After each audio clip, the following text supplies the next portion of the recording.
Good evening everyone. आज हम इकट्ठे हुए हैं 29 जून। एक सुंदर सी इवनिंग कह सकते हैं, लेट पोस्ट डिनर है या कुछ लोग डिनर भी साथ में ले रहे हैं, क्योंकि आज हमारा डिनर होने वाला है काला नमक सीड या काला नमक राइस का डिनर होने वाला है, जिसे बुद्धा राइस भी कहते हैं। और बहुत ही अच्छा ये जो सेशन पूरा हमारे साथ एक्सपर्ट्स लेकर आए हैं, and I am really thankful to them to allow Rotary Club Sarvam to be a part of this and Rotary District 3054 to be a part of this। एक ऐसा इनिशिएटिव है जहाँ पे एनवायरमेंट एंड क्लाइमेट चेंज को हमें एक अच्छी तरह से एड्रेस करना है। तो जब इसको एड्रेस करेंगे तो आई एम श्योर हम लोग जो है ऐसी छोटी छोटी बातों को हम एड्रेस करते जाएंगे, तभी हमारे लाइफस्टाइल में चेंज आएगा और तभी हम सही तरीके से एनवायरनमेंट, एजुकेशन, लिटरेट कहलाएंगे और क्लाइमेट चेंज में कंट्रीब्यूट कर पाएंगे। मैं चिंतन व्यास जी को आगे बताती हूँ, वो अपनी पूरी टीम जो है उनको इंट्रोड्यूस करेंगे एंड कैसे वो टीम हमें ये बहुत ही आसान तरीके से फार्मर्स को इन्वॉल्व करके कैसे हमें ये एजुकेशन आज देने जा रही है। I am really thankful on behalf of each and everyone, my gratitude to the whole team. Chintan ji, over to you, and let's talk about something which has never been discussed before, and thank you so much. Yes, thank you. Thank you, Gitika ji. Gitika ji, Mr. Nansingh Chaudhary is there, and you can make him also a co-host. He is one of our speaker today. Yeah.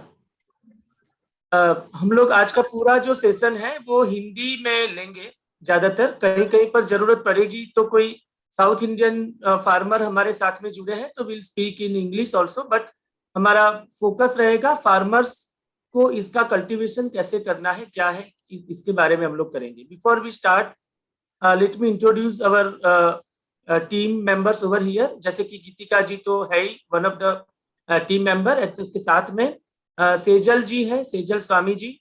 C is from Gujarat and she is the one senior most teacher of the art of living for agriculture and home gardening in across Gujarat। पूरे India के अंदर भी घूम के उन्होंने बहुत सारे लोगों को सिखाया है home gardening, terrace gardening. she is in fact my mentor teacher also in agriculture।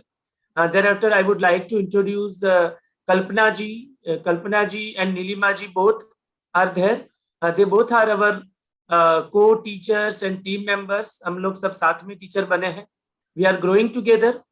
And Nansingh Bhai Chaudhary, Nansingh Bhai is a conservator of forest officer, retirement उन्होंने गवर्नमेंट ऑफ गुजरात से लिया हुआ है। एंड नानसिंह भाई ऑलरेडी एनवायरनमेंट में उनको घूमती फिरती एनसाइक्लोपीडिया कहूँगा, क्योंकि हम जो भी प्लांट्स वगैरह के बारे में पूछने के लिए जाते हैं उनको बोलते हैं तो वो तुरंत उसका नाम तुरंत बता देते हैं। तो उनको पूरा डिटेल में नॉलेज है। गवर्नमेंट ऑफ गुजरात में अच्छा सा उन्होंने योगदान का पूरा किया हुआ है काम, और हमारे आर्ट ऑफ लिविंग के YLTP के टीचर है, हैप्पीनेस प्रोग्राम के टीचर है, एग्रीकल्चर के टीचर है, और अभी एग्रीकल्चर के टीचर्स के भी टीचर है। तो he is having a vast experience of growing different kind of the varieties of rice. अलग अलग किस्म के जो चावल है, जो धान है, उनको उगाने का उनके पास में एक बहुत गहरा अनुभव है। तो आज उनके पास में से भी हम लोग नॉलेज का आदान प्रदान करेंगे। एंड बाकी के भी हमारे इनवाइटी गेस्ट आर देयर, सो उनको भी जब समय आने पर हम लोगों को इनवाइट करेंगे। तो in the mean time late me introduce today our topic is Buddha rice. जैसे कि नाम उसका है बुद्ध राइस, तो बुद्ध भगवान का ये दिया हुआ प्रसाद है। करीबन 2500-3000 साल के पहले ये जो बुद्धा राइस जो है वो कपिल वस्तु नामक जो एक विस्तार है जो उत्तर प्रदेश और नेपाल की बॉर्डर में आता है, वहां पर ये उगाया जाता है।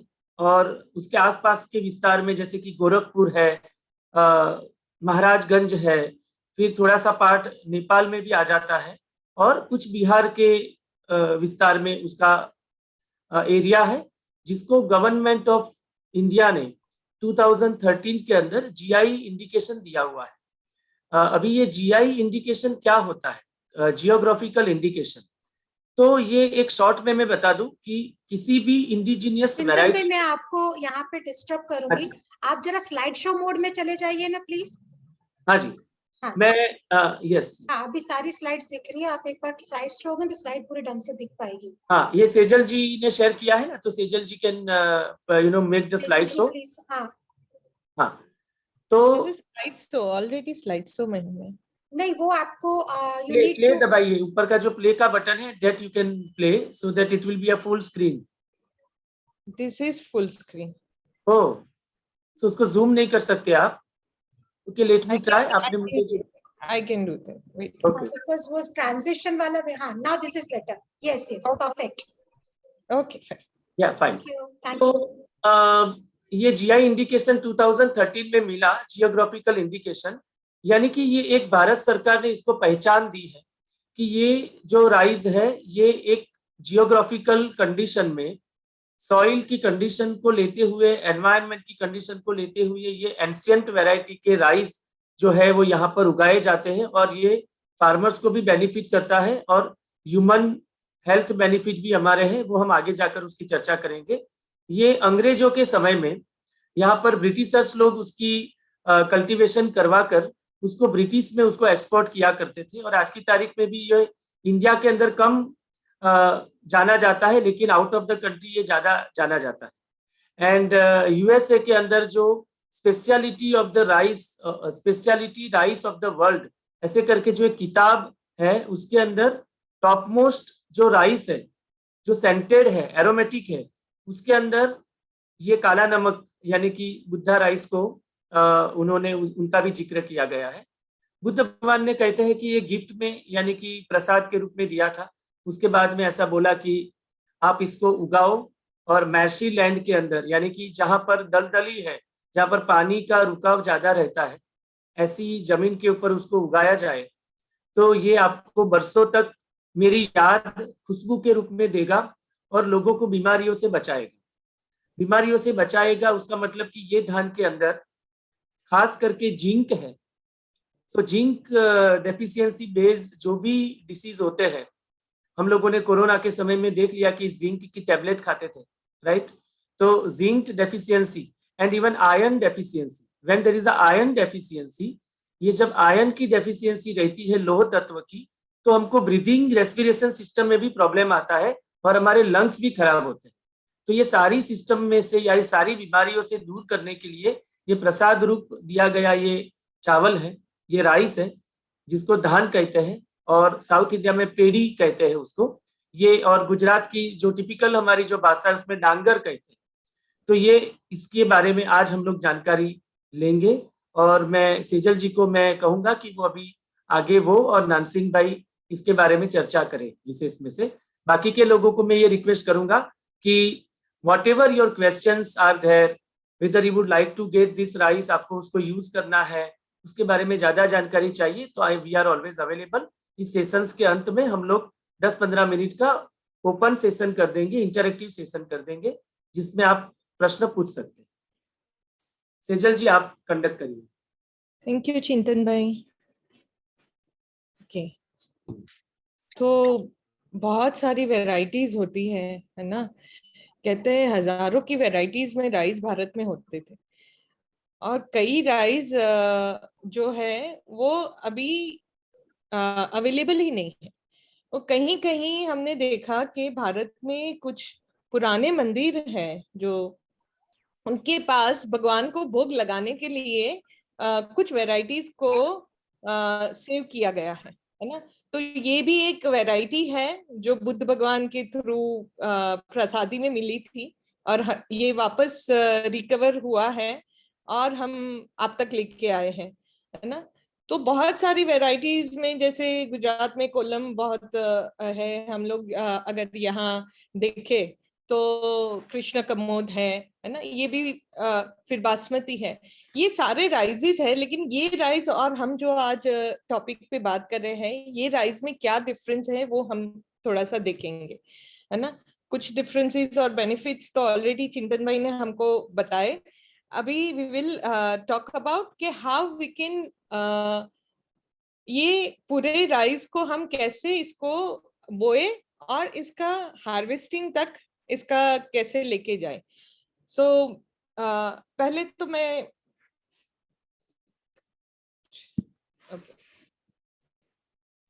पहले मैं बात करूंगी बीज के बारे में कि इसके जो सीड्स है वो हमको जो लेने हैं, है ना। ये बीज हम 12 किलो लेते हैं। कुछ 1 एकड़ जो हमारी लैंड होती है उसके लिए 12 किलो जो बीज होते हैं वो हमारे लिए काफी होते हैं। अगर आप हेक्टर की बात करते हैं तो ये Hector per hectare 30 kg use होता है ना। अभी इसके बारे में अगर हम बात करें कि ये कैसे रेट फिक्सेशन होता है, अगर आप देखोगे कि कई सीड्स जो हम लेते हैं तो पर एकड़ इतने सीड्स जाएंगे, वो थोड़ा सा कैलकुलेशन होता है उसका। लेकिन आप थोड़ा सा ऊपर ऊपर से हम समझ लें तो पहले तो ये समझ ले कि जैसे हम पैडी को लेते हैं, माने राइस को हम लोग लेने वाले हैं इस सीजन में, तो मई के अंदर, अप्रैल मई के अंदर आगे की जो फसल है उसमें हम लेग्यूमिनस प्लांट डालते हैं या फिर ग्रीन मल्च करते हैं। इससे होगा क्या, तो नाइट्रोजन फिक्सेशन बहुत अच्छे से मिल जाएगा। सो ये जो कैलकुलेशन ऑफ सीड रेट है वो इस हिसाब से होता है कि कितनी पॉपुलेशन प्लांट की आपकी जमीन पे उग सकती है या स्प्राउट हो सकती है ना।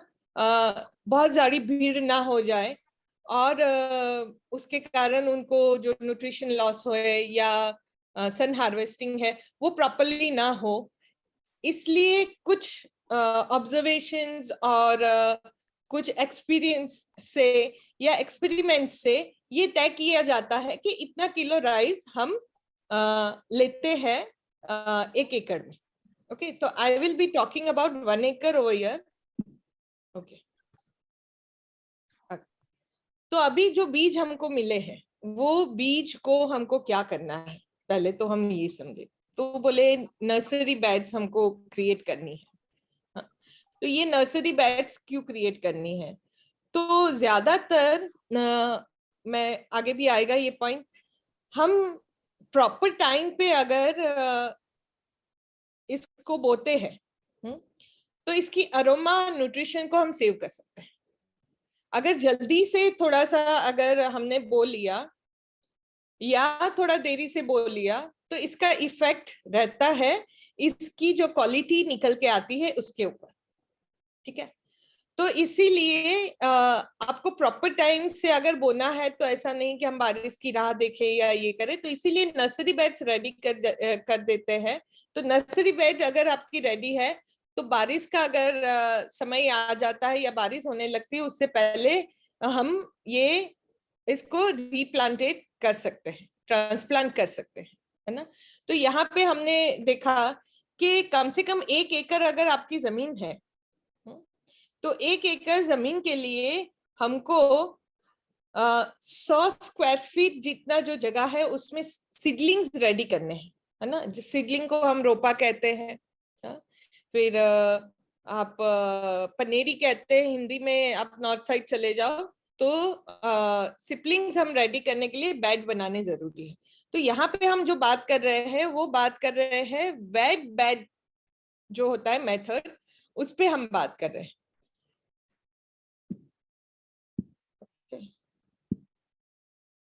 अभी ये सीड को बोने से पहले हमको 12 घंटे इसको पानी में सोक कर लेना है।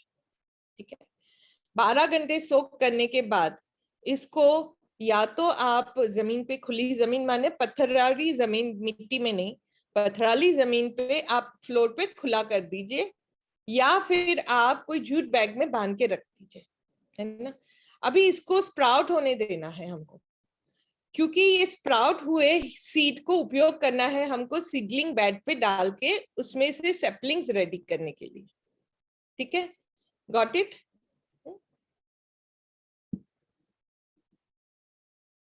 Are you all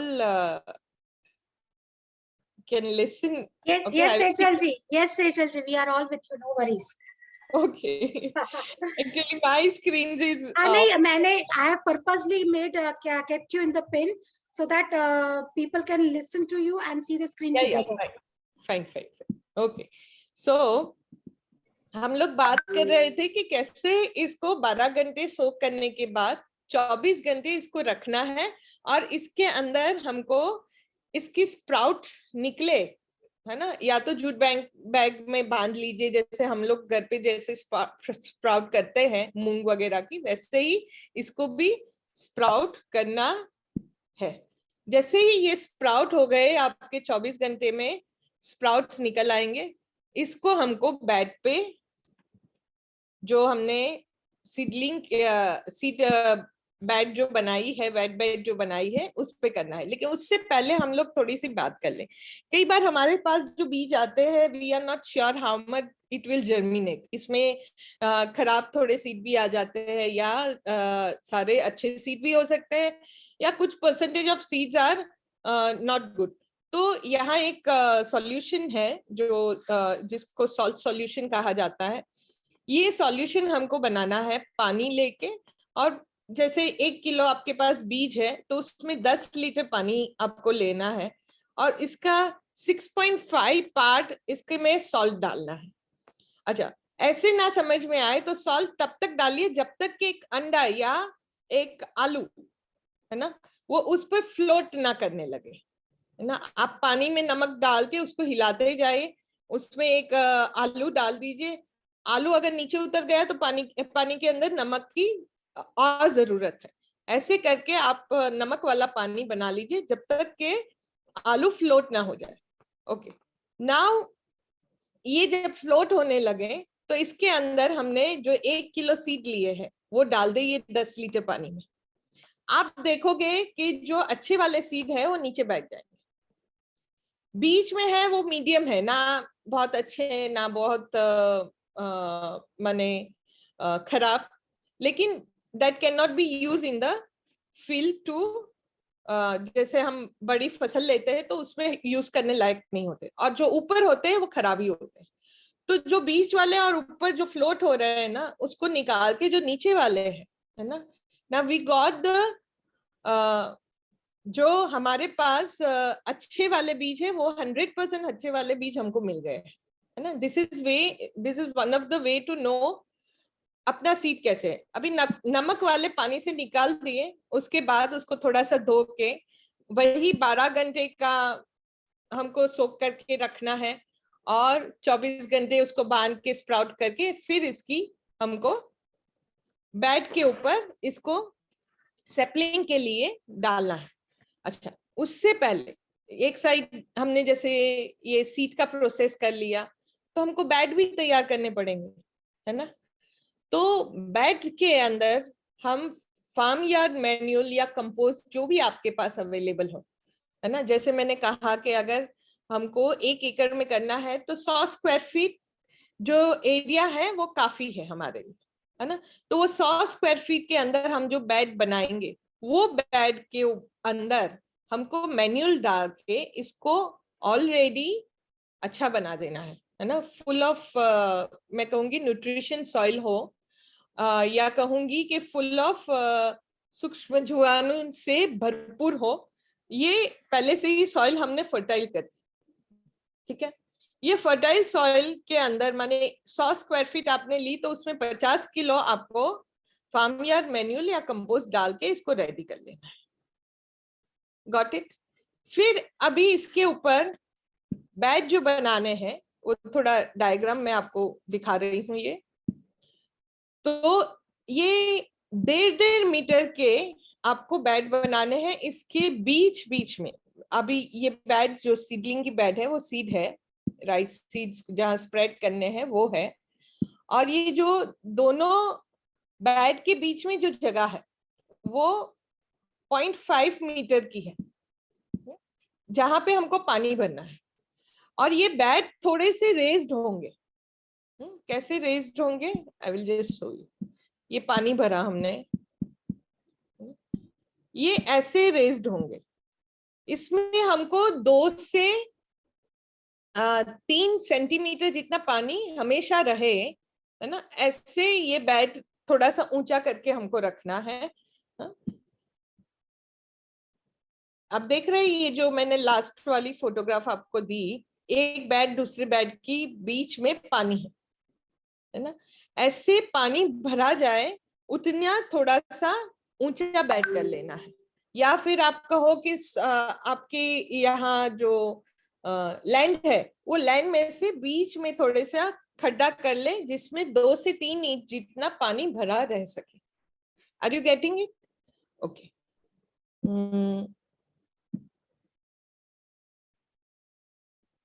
अभी हम बात करेंगे कि ये जो बेड है ना, इसकी बहुत केयर करनी पड़ेगी। हमने सीड डाल दिए तो बर्ड आके सीड को खा जाएंगे, या फिर वहां पे रैट है, उंदर आ रहा है तो वो भी खराब करेगा। तो इससे बचाने के लिए हमको थोड़ा सा आजू बाजू जो थोड़ी सी पार करके पानी भर के रखे तो वहां पे आए नहीं, और बर्ड से कैसे बचा जाए वो थोड़ा सा प्रिकॉशंस लेना पड़ेगा। दूसरा एक चीज है कि जब आप बेड रेडी करते हो तो फार्मयार्ड मैन्युअल जो डाला है ना, उससे हमारी जिंक की प्रॉब्लम पूरी हो जाएगी। जैसे अभी बात की चिंतन भाई ने कि ये जो ब्लैक काला नमक राइस है ना, ये काला नमक राइस में जिंक का डेफिशिएंसी जो बॉडी में आता है वो क्योर करने की क्षमता है। तो सोचो कि जब उसमें जिंक ज्यादा है ना, तो वो लेता भी होगा सॉइल से enough proportion of the nutrition, है ना। तो इसीलिए जब आप बेड रेडी करते हो तो ये हमको ध्यान रखना है कि फार्मयार्ड मैन्युअल हमारा बहुत अच्छा हो। आप घन जीवामृत का भी उपयोग कर सकते हैं, है ना। तो हमारी जो जिंक की डेफिशिएंसी ना बनेगी, उसके सिम्टम्स नहीं आएंगे, है ना। जो सेकेंड और आने के चांसेस होते हैं वो नहीं आएंगे।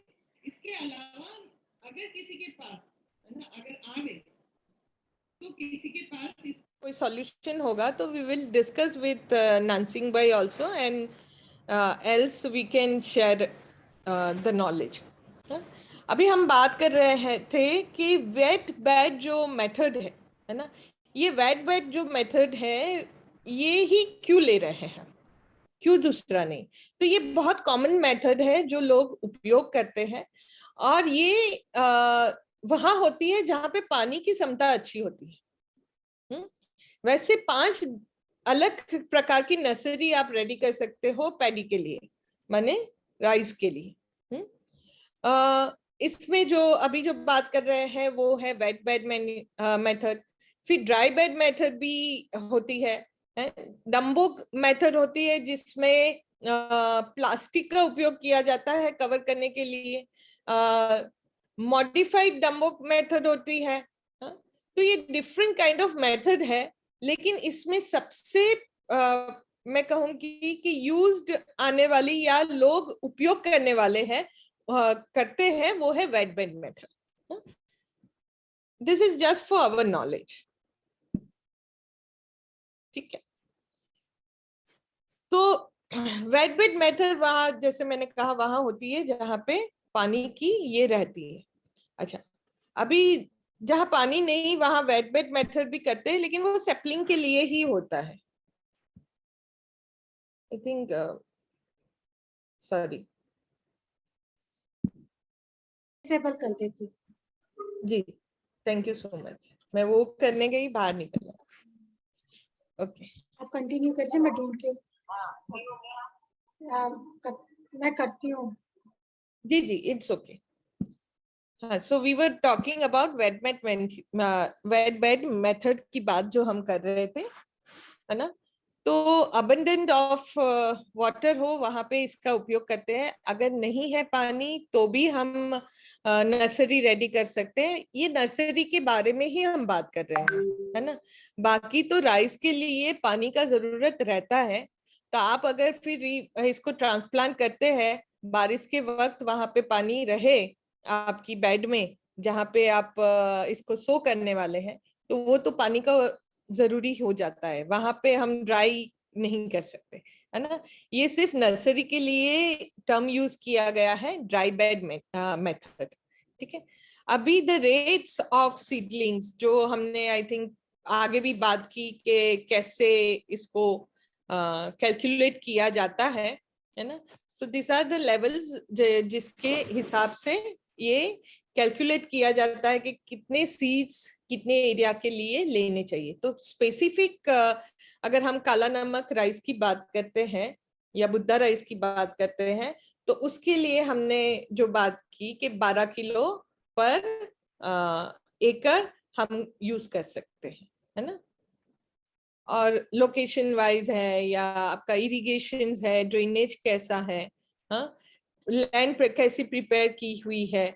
तो ये सब चीजें बहुत मायने रखती है जब आप वेट बेड मेथड से आपकी नर्सरी तैयार करते हो. तो ये सारी चीजों का ध्यान रखना बहुत जरूरी है. ओके.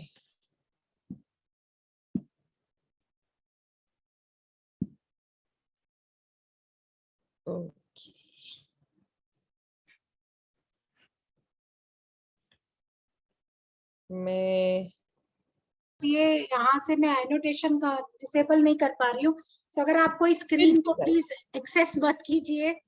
हाँ, I am doing that. Alright, thank you.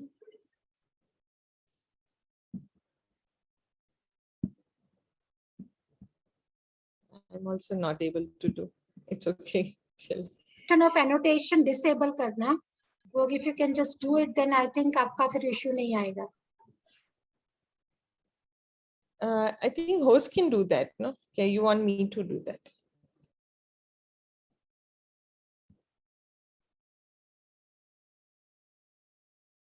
Okay, I just move ahead with the session. ठीक है.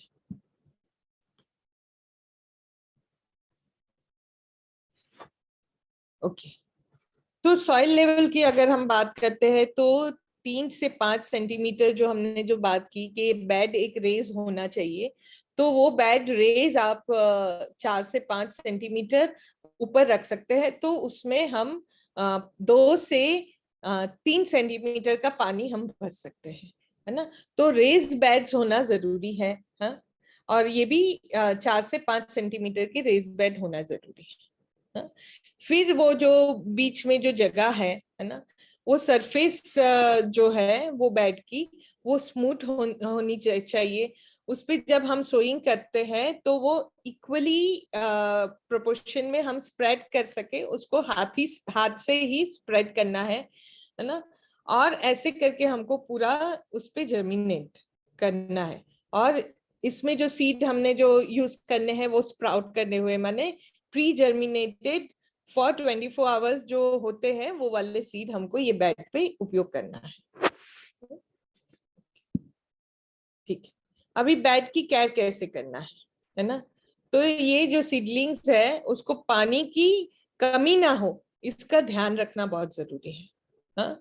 इसकी जो पहला जो वीक है उसमें इनफ वाटर जो सॉइल के अंदर होना बहुत जरूरी है. ठीक है. फिर वीट कंट्रोल करना जरूरी है. बीच बीच में वीड्स उग जाएगी तो आपको वीट को मैन्युअली हाथ से निकालनी है ना. ऐसे, और जब दिखे तभी निकाल देनी है. ऐसा नहीं कि चलो थोड़ा बढ़ जाने दो, है ना, उसके बाद निकालेंगे, ऐसा नहीं. जब आपको दिखता है तभी आपको वीट को निकाल देना है. So this is manually you can do it, क्योंकि ये पूरा बेड है ना, तो आप उसमें कोई और चीज से तो कर नहीं सकते. उसको हैंड प्लगिंग करना जरूरी है. अभी सीड को हम इंसेक्ट से और एनिमल्स से और बर्ड से बचाना, जो आगे मैं ऑलरेडी आपको समझा चुकी हूँ, है ना. इसकी थोड़ी सी फेंसिंग कर ले सीड बेड्स की, हाँ. तो और नाइट्रोजन डेफिशिएंसीज जो होती है सिपलिंग्स को, उससे उसको प्रोटेक्ट करना है ना. तो ये चीजों का ध्यान रखना ये है कि जब आप बेड प्रिपेयर करते हो तभी उसमें अच्छा सा कंपोस्ट मैन्यूर को डाल दो, तो ये सारी डेफिशिएंसीज का प्रॉब्लम नहीं होगा, ना जिंक का ना नाइट्रोजन का, हाँ? और नाइट्रोजन फिक्सेशन अगर हमने पैडी ली है, उसकी एक आगे की फसल हमने कोई भी डायकोट प्लांट की ली है तो ये नाइट्रोजन ऑलरेडी फिक्स होगा और इसीलिए इसकी कमी नहीं आएगी। अच्छा, अभी इसके advantage and disadvantage. Less seeds are required, है ना, इसमें बहुत कम सीड का रिक्वायरमेंट होता है जब आप वेट बेड मेथड से करते हो। इसमें ज्यादा आपको सीड की जरूरत पड़ती नहीं है ना, और बहुत कम जगह में, रिक्वायर्ड जगह के अंदर हम सीड बेड तैयार करके इसको आराम से ट्रांसप्लांट कर सकते हैं। क्योंकि ये देखो ऑलरेडी बेड वेट होती है, उसके ऊपर आपने सीड डाल के सेपलिंग रेडी की है और गीला रखा है तो उसकी जड़ें हैं वो एकदम से पकड़ भी नहीं ली होगी, तो आप इजी से मूव कर सकते हैं। इसीलिए इस बेड को वेट रखना भी इसीलिए जरूरी है ना, कि आप आराम से सेपलिंग को जमीन से उसके रूट के साथ निकाल सको और इसको ट्रांसप्लांट कर सको। तो this are the things. Dry bed manual के लिए, मेथड के लिए मैं कहूंगी कि क्या किया जा सकता है। तो नानसिंग भाई, आप इस पे थोड़ा सा बात कर सकते हैं।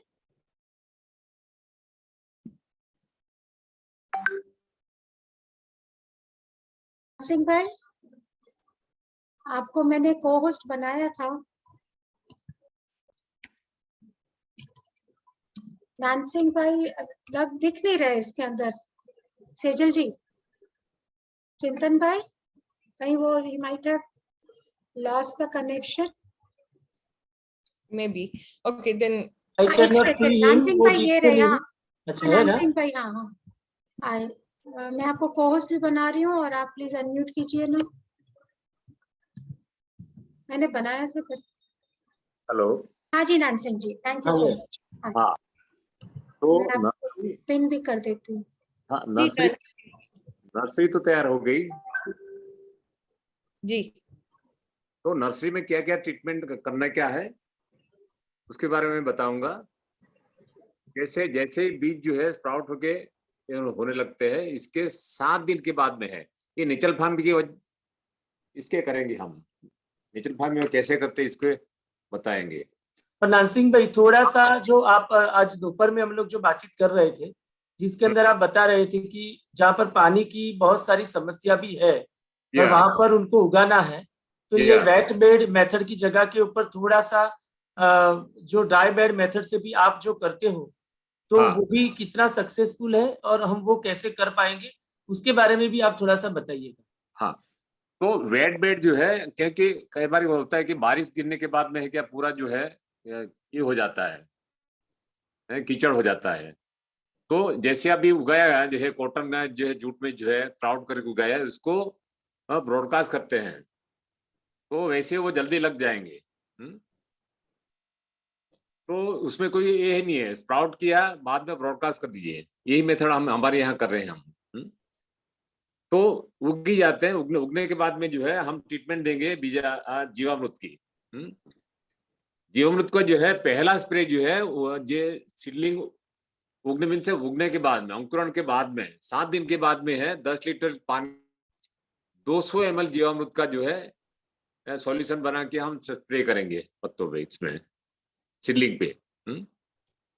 इसके बाद में जो है दूसरा स्प्रे जो है 7 दिन के बाद में 10 लीटर पानी में 500 ml जीवामृत जो है डाल के सॉल्यूशन बना के स्प्रे करेंगे।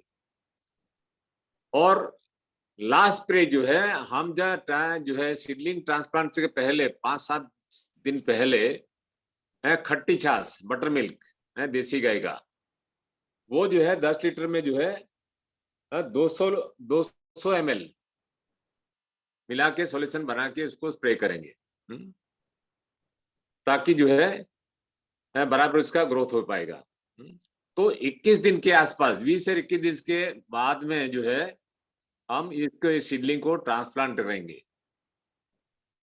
ट्रांसप्लांट तो नानसिंह भाई थोड़ा सा चिराग फिर से शॉर्ट में रिपीट करेंगे कि जब ये सेजल जी ने जो बताया कि एक बार उसको ब्रॉडकास्ट कर दिया, जो स्प्राउटेड जो सीड थे, यानी कि जो अंकुरित हुए जो धान है, जिसको हम लोगों ने मिट्टी के ऊपर, यानी कि जो हमने दरुवाड़िया जिसको बोलते हैं गुजराती में, या इंग्लिश में उसको बेड करते हैं, रेजिंग बेड, उसके ऊपर लगा दिया। उसके कितने दिन के बाद में जीवामृत, पहले राउंड में 200 इन 10 लीटर वाटर, सेकंड राउंड में 500 जीवामृत इन 10 litre water, and the third round is 200 butter milk छाछ इन 10 लीटर वाटर। अभी इसको स्प्रे जो करना है वो, क्योंकि सैपलिंग्स के तो पत्ते बहुत छोटे छोटे होंगे, एंड यू नो उसको वो भी फ्लोटिंग भी होंगे थोड़े बहुत, वो सेटल भी नहीं होंगे, क्योंकि ऑलरेडी वेट बेड है, तो थोड़ा सा पानी के अंदर वो सेटल होंगे। तो उस समय के दौरान फ्लड इरिगेशन के द्वारा देना है कि क्या उसके दरमियान हमको प्रॉपरली केयर करना है, वो बता सकते हैं। पाउडरिंग के बाद में वो जल्दी जो है रूट निकालेंगे, जल्दी जमीन में जो सेट हो जाएंगे। ओके। हाँ, तो फ्लोटिंग का कोई सवाल नहीं उठता। ओके। हाँ, तो स्प्राउटिंग के बाद में, नीचे अंकुरण के बाद में 7 दिन के बाद में जीवामृत का स्प्रे करना है हमको। माइल्ड जीवामृत का स्प्रे है, 10 लीटर पानी में 200 ml जीवामृत छाना हुआ। और इसके बाद इसके 7 दिन के बाद में दूसरा छिड़काव स्प्रे, 10 लीटर पानी में 500 ml जीवामृत छाना हुआ। और आखिर में जो है क्या 20-21 दिन में जो है ये नर्सरी सीडलिंग तैयार हो जाएंगे। तो इससे 5-7 दिन ट्रांसप्लांट से 5-7 दिन पहले 10 लीटर पानी में 200 लीटर जो है खट्टी छाछ 3 दिन पुरानी देसी गाय की, वो हम स्प्रे करेंगे। तो हार्मोन का काम करेंगी और एंटीवायरस का काम करेगी। बराबर। तो इसके बाद में जो है ट्रांसप्लांटिंग कैसे करना है, इसके लिए जो सॉइल तैयार करने की है, पडलिंग इसको बोलते हैं।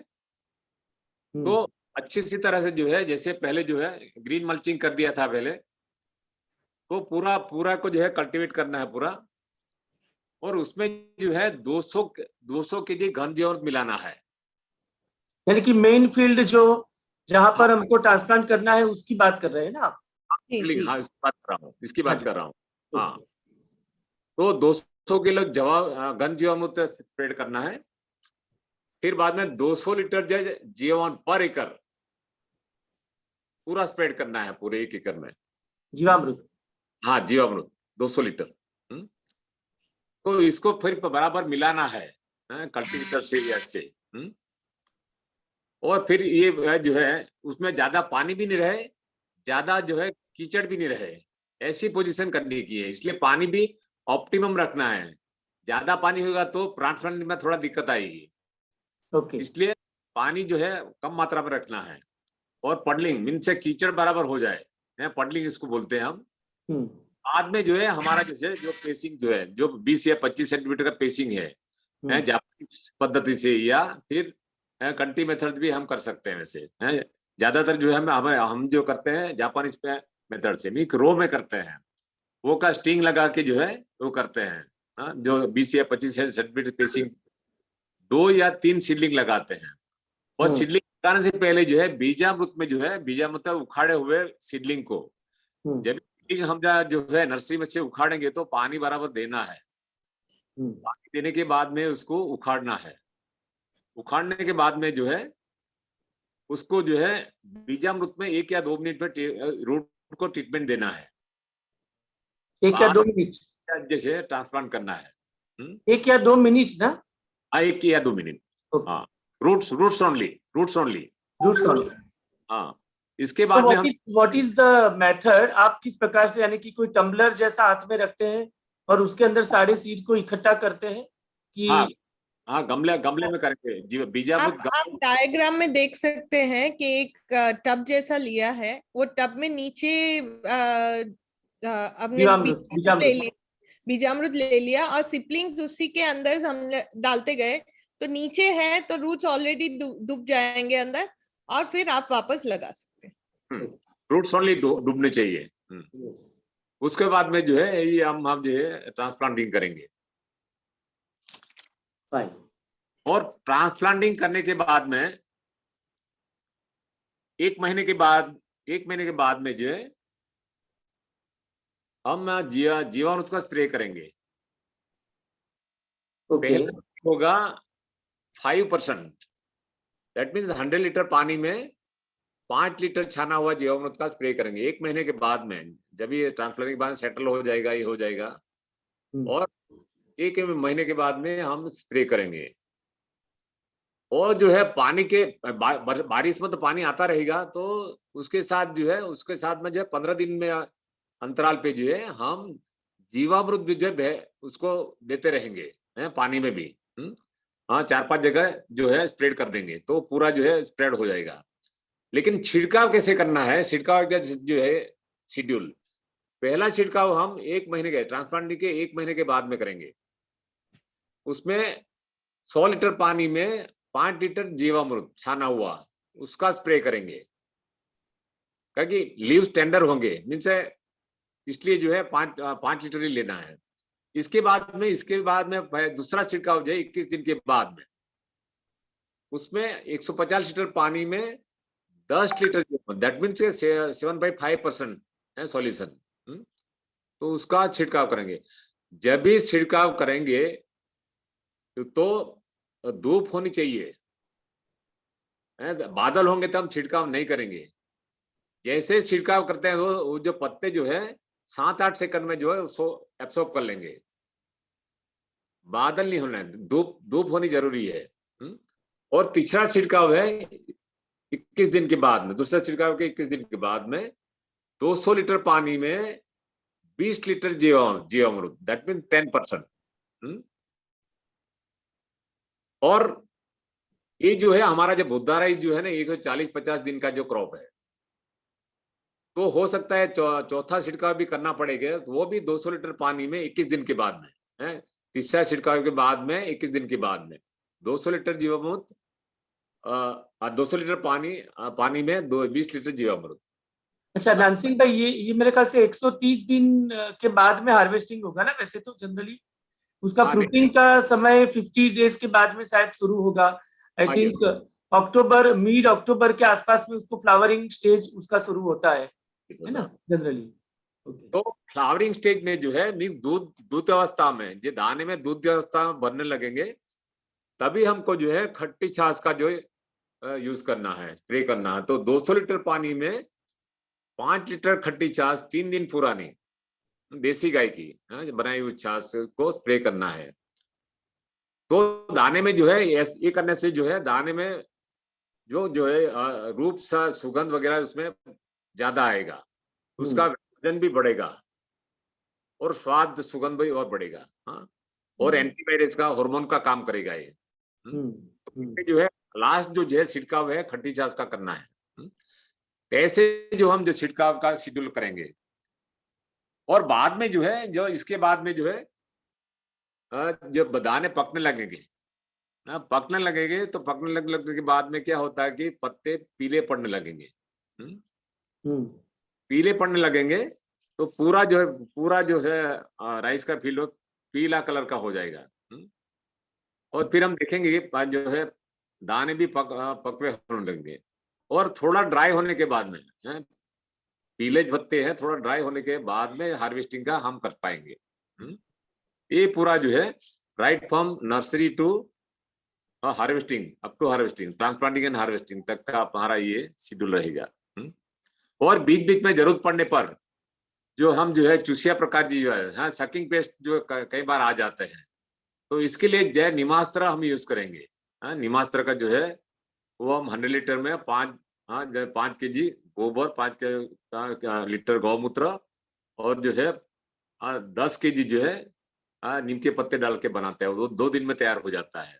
तो उसको छान के हम जो सकिंग पेस्ट के लिए कर पाएंगे।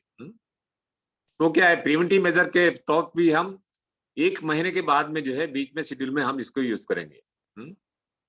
तो ये भी जरूरी है इनिशियल स्टेज में, 1 महीने के बाद में जो दूसरा पहला छिड़काव करें, इसके बाद में इन बिटवीन हम कर सकते हैं एज एंड रिक्वायर्ड। जैसे जो है पेस्ट आते हैं तब हम छिड़काव कर पाएंगे। बराबर। हाँ, ये सारा हुआ। नानसिंह भाई, आप स्पेसिफिकली जो राइस के दाने को, थोड़े चावल के दाने को थोड़ा सा ज्यादा मजबूत करना है और उसको माइक्रो न्यूट्रिशंस देना है, तो सप्तधान्य अंकुर का भी हम लोग छिड़काव करें, तो इसके बारे में आपका क्या कहना है और वो कब करना चाहिए? हाँ, तो सप्तधान्य अंकुर के खट्टी छाछ की जगह पे भी हम इसको यूज कर सकते हैं। अगर छट्टी खास नहीं छिड़केंगे, सप्तधान्य अंकुर जो है हम इसका ये करेंगे, उसमें 7 प्रकार के जो दाने यूज करेंगे। तिल के जो बनाने की जो विधि है वो आप बता सकते हो संक्षिप्त में, फिर बाद में हम लोग शेयर भी करेंगे। यस आप सप्तधान्य अंकुर के अंदर आप बताएं उसकी विधि को, फिर उसके बाद में हम शेयर कर सकते हैं, संक्षिप्त में बता सकते हैं। हाँ जी। हाँ, उसमें है 100 ग्राम तिल लेना है, 100 ग्राम जो है मूंग के दाने लेने हैं, 100 ग्राम जो है उड़द के लेने हैं, 100 ग्राम चौड़ाई के लेने हैं, 100 ग्राम जो है मठ के लेना है, मटके बोलते हैं, और 100 ग्राम जो है चना लेना है, और 100 ग्राम गेहूं लेना है। तो एक बार फिर से रिपीट करिए। 100 ग्राम 100 ग्राम तिल, 100 ग्राम मूंग, 100 ग्राम उड़द, 100 ग्राम मटकी, मठ, ओके, हाँ मठ, हाँ 100 ग्राम चना, 100 ग्राम चौलाई, ओके, हाँ, और 100 ग्राम जो है गेहूं। यानी कि ये माइक्रो न्यूट्रिशन सब में इसके लेग्यूमिनस प्लांट्स में होता ही है। उसको स्प्राउट करना है, उसको स्प्राउट करना है। पहले तिल को अलग से स्प्राउट करना है, फिर बाद में 6 जो है इसको अलग से स्प्राउट करना है, और तीसरे पिला देना है। और जैसे हम मूंग स्प्राउट करते हैं वैसे करना है। और 1 सेंटीमीटर का स्प्राउट निकला है, इसके बाद में इसको चटनी बना के जो है 200 लीटर पानी में 10 लीटर जो है गौमूत्र डाल के ये करना है, सॉल्यूशन बना है। तो चटनी जो बनाते हैं उसके समय के दौरान उसके अंदर कुछ पत्ती, नीम की पत्ती वगैरह कुछ ऐड करने की जरूरत नहीं है? कुछ नहीं करने का, कुछ नहीं करना, केवल उसको क्रश कर देना है। हाँ, क्रश कर देना है, हाथ से करना है, मशीन से नहीं करना है। ओके, नहीं करना है। बराबर। स्प्राउट किया हुआ पानी था, वो भी पानी इसमें डाल देना है। अच्छा, स्प्राउट किया हुआ पानी को भी फेंकना नहीं है, क्योंकि उसके अंदर भी पोषक तत्व होते हैं, तो उसको भी रखना है। और फिर उसको कितने लीटर गौमूत्र के अंदर मिक्स करना है चटनी को? हाँ, 10 लीटर गौमूत्र है, 200 लीटर पानी, 200 लीटर पानी, 10 लीटर गाय का ताजा गौमूत्र, उसके अंदर उसको मिक्स करना है। और जो है ये चटनी।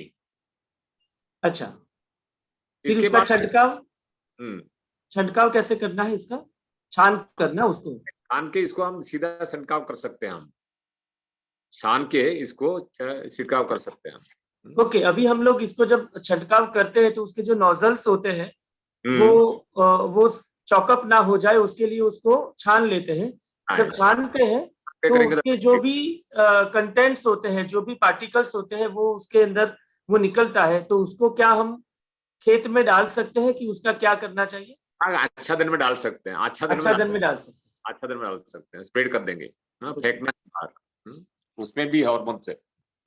अच्छा, ओके, टॉनिक का काम करेगा, ग्रोथ हार्मोन का काम करेगा, ग्रोथ हार्मोन का काम, दाने में रूप सुगंध वगैरह जो है, वजन वगैरह जो ज्यादा करेगा, तो स्वादिष्ट पौष्टिकपना जो है इसमें आएगा।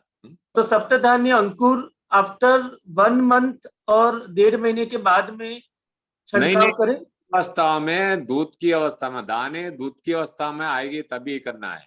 ओके, हाँ, एंड उसके अलावा जो पंचगव्य है उसके बारे में आपका क्या है? इसके अंदर suppose panchagavya we can use, आप पंचगव्य यूज कर सकते हैं, पंचगव्य भी यूज कर सकते हैं। पंचगव्य है खट्टी छाछ है और सप्तधान्य अंकुर।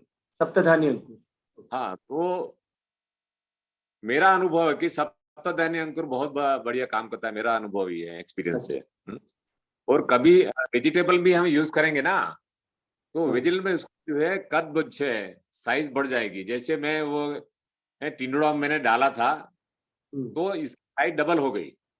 मैंने भाई ये पक्का है, बड़ा हो गया तो पक्का हो गया, लेकिन वो कच्चा ही होता है। साइज बड़ी, प्रोडक्शन ज्यादा हो जाता है।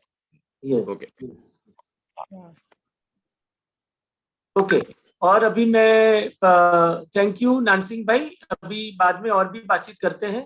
तो हाँ जी, डॉक्टर विपुल करके है, राइस रिसर्च सेंटर जो है व्यारामा है। ओके, थोड़ा एरोमेटिक राइस के बारे में थोड़ा बताएंगे। ओके, डॉक्टर विपुल गीतिका जी, डॉक्टर विपुल जी है तो उनको हाईलाइट कर सकते हैं। आप नानसिंह भाई उनका इंट्रोडक्शन दीजिए।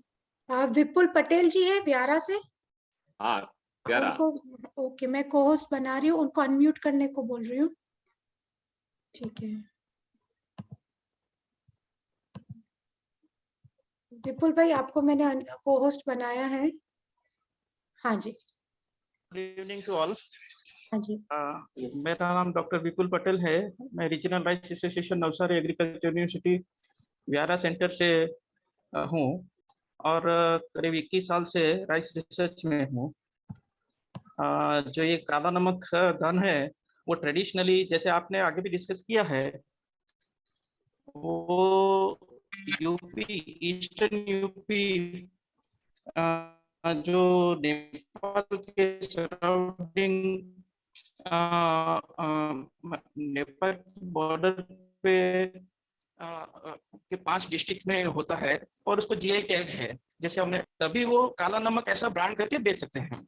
इसका मतलब ये नहीं है कि आप ग्रो नहीं कर सकते, बट दैट काला नमक और बुद्धा राइस वो उस एरिया की एमएसपी है और उस एरिया की पूरे इंडिया में छोटे ग्रेन में ये काला नमक भी छोटा, स्मॉल ग्रेन। जनरली जो राइस ईटर है वो except north India, people use to eat small grain rice. तो जैसे गुजरात में हमारे पास पंखाली है, कृष्ण कमोद है, they are also 150 days old, means उसको 150 दिन लगते हैं जैसे काला नमक को लगते हैं। तो वो राइस अपने यहाँ होते हैं। ऐसे हर एक स्टेट के पास ये एरोमेटिक राइस है। तो ये काला नमक जैसे बताया कि उसका लो जीआई है, ग्लाइसेमिक इंडेक्स लो है, बिकॉज ऑफ दैट वो थोड़ा डाइजेस्ट स्लोली होता है। तो इसकी वजह से इमीडिएट ग्लूकोज आपने खाने के बाद वो बॉडी में एक्यूमुलेट नहीं होता। तो it is good for diabetic patient also. तो पूरे इंडिया में 150 से ज्यादा रिसर्चेशन है, 1500 से ज्यादा किस्म आज तक खोजी गई है राइस में। और जैसे अपन बात कर रहे हैं कि India is the centre of diversity. जो काला नमक जहां से निकलता है, ईस्टर्न यूपी, बिहार, नेपाल और जो एरिया है part of Orissa, it is called as a centre of. तो वो जो एरिया है पर्टिकुलरली छत्तीसगढ़, दिस नेपाल, तो छत्तीसगढ़ को तो राइस बाउल ऑफ इंडिया भी कहते हैं। तो हमारे यहाँ राइस के ऊपर रिसर्च होता है। जनरली हम क्योंकि एरोमेटिक राइस और उसके बहुत लिमिटेड एरिया है, अपने यहाँ मिडल गुजरात में ही कृष्ण कमोद करके कल्चर है और दूसरा एक पंखाली है, तो 2-3 कल्चर है और लिमिटेड पॉकेट में है। गुजरात में 9 लाख हेक्टेयर में राइस का कल्टीवेशन होता है। उसमें बहुत कम एरिया में ये है, because of its low productivity, people diverted to high yielding varieties, because लोगों को अच्छा तो खाना है, लेकिन हम उतना प्रोड्यूस नहीं कर पाते क्योंकि उसकी यील्ड कम है। ये थोड़ी हाइट में भी ज्यादा होती है, तो ये फर्टिलाइजर ज्यादा ले नहीं सकती, ज्यादा नाइट्रोजन दिया तो वो गिर। ये ऐसी टॉल वेराइटीज को एंड रिक्वायरमेंट भी कम है। तो इसके बारे में एक तो क्वेश्चन आपके थे कि ड्राई बेड नर्सरी कौन बनाता है, कैसे बनती है, वो एक क्वेश्चन आपका बीच में आया था। तो ड्राई बेड जनरली जो लार्ज फार्मर है, बिकॉज ये वेट बेड में थोड़े छोटे एरिया में करना है तो वी कैन डू, बट बड़े एरिया को मैनेज करने के लिए जैसे 50 बीघा का, 100 बीघा का, 20 हेक्टेयर का फार्मर है, देन उसको 10% एरिया में आपको नर्सरी लगानी है। It is the ideal scientific way to raise the nursery. तो उसके लिए आपको बड़े एरिया में काम करना है तो पहले आप बेड बना लो। आपके पास ट्रैक्टर है, आपके पास वो रिजर्व्स है, तो सीधा वो बेड ड्राई में बना लिए।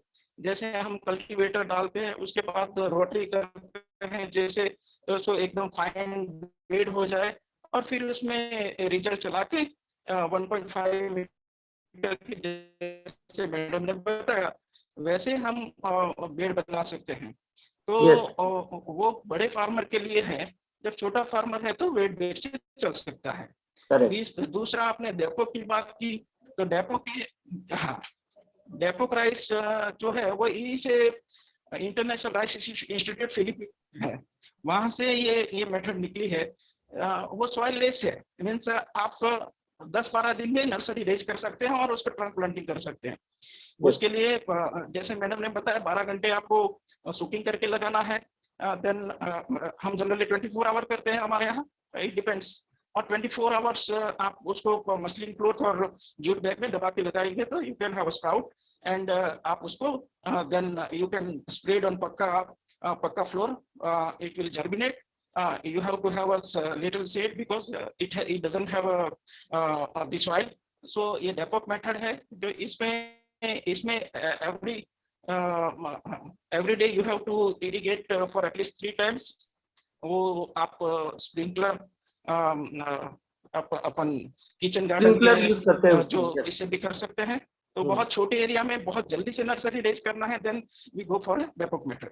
मॉडिफाइड डेपोक में यस या मॉडिफाइड डेपोक में हम मिट्टी 9 पार्ट मिट्टी, 1 पार्ट कंपोस्ट, 10 पार्ट को स्लरी बना के वही स्प्राउट की सीड उसके ऊपर स्प्रेड करके ये मॉडिफाइड डेपोक है। और श्रीलंका में ये पैराक्वेट ऐसा अपने यहाँ तो ज्यादा होता नहीं है, बट जैसे हम वेजिटेबल की नर्सरी लगा रहे, प्लग नर्सरी बोलते हैं, ऐसे छोटे छोटे होल्स में वो सीडलिंग ग्रो किए जाते हैं और सीडलिंग 10-12 दिन के हो जाए तो उसको मड के साथ ही मेन लैंड में थ्रो कर देते हैं और प्लांट एस्टैब्लिश करते हैं। This is the 5 methods what you have discussed how to grow nursery. आपका कोई क्वेश्चन है? मैं बिकॉज एरोमेटिक पे ज्यादा मैं 2-3 चीजें हाईलाइट करना चाहूंगा।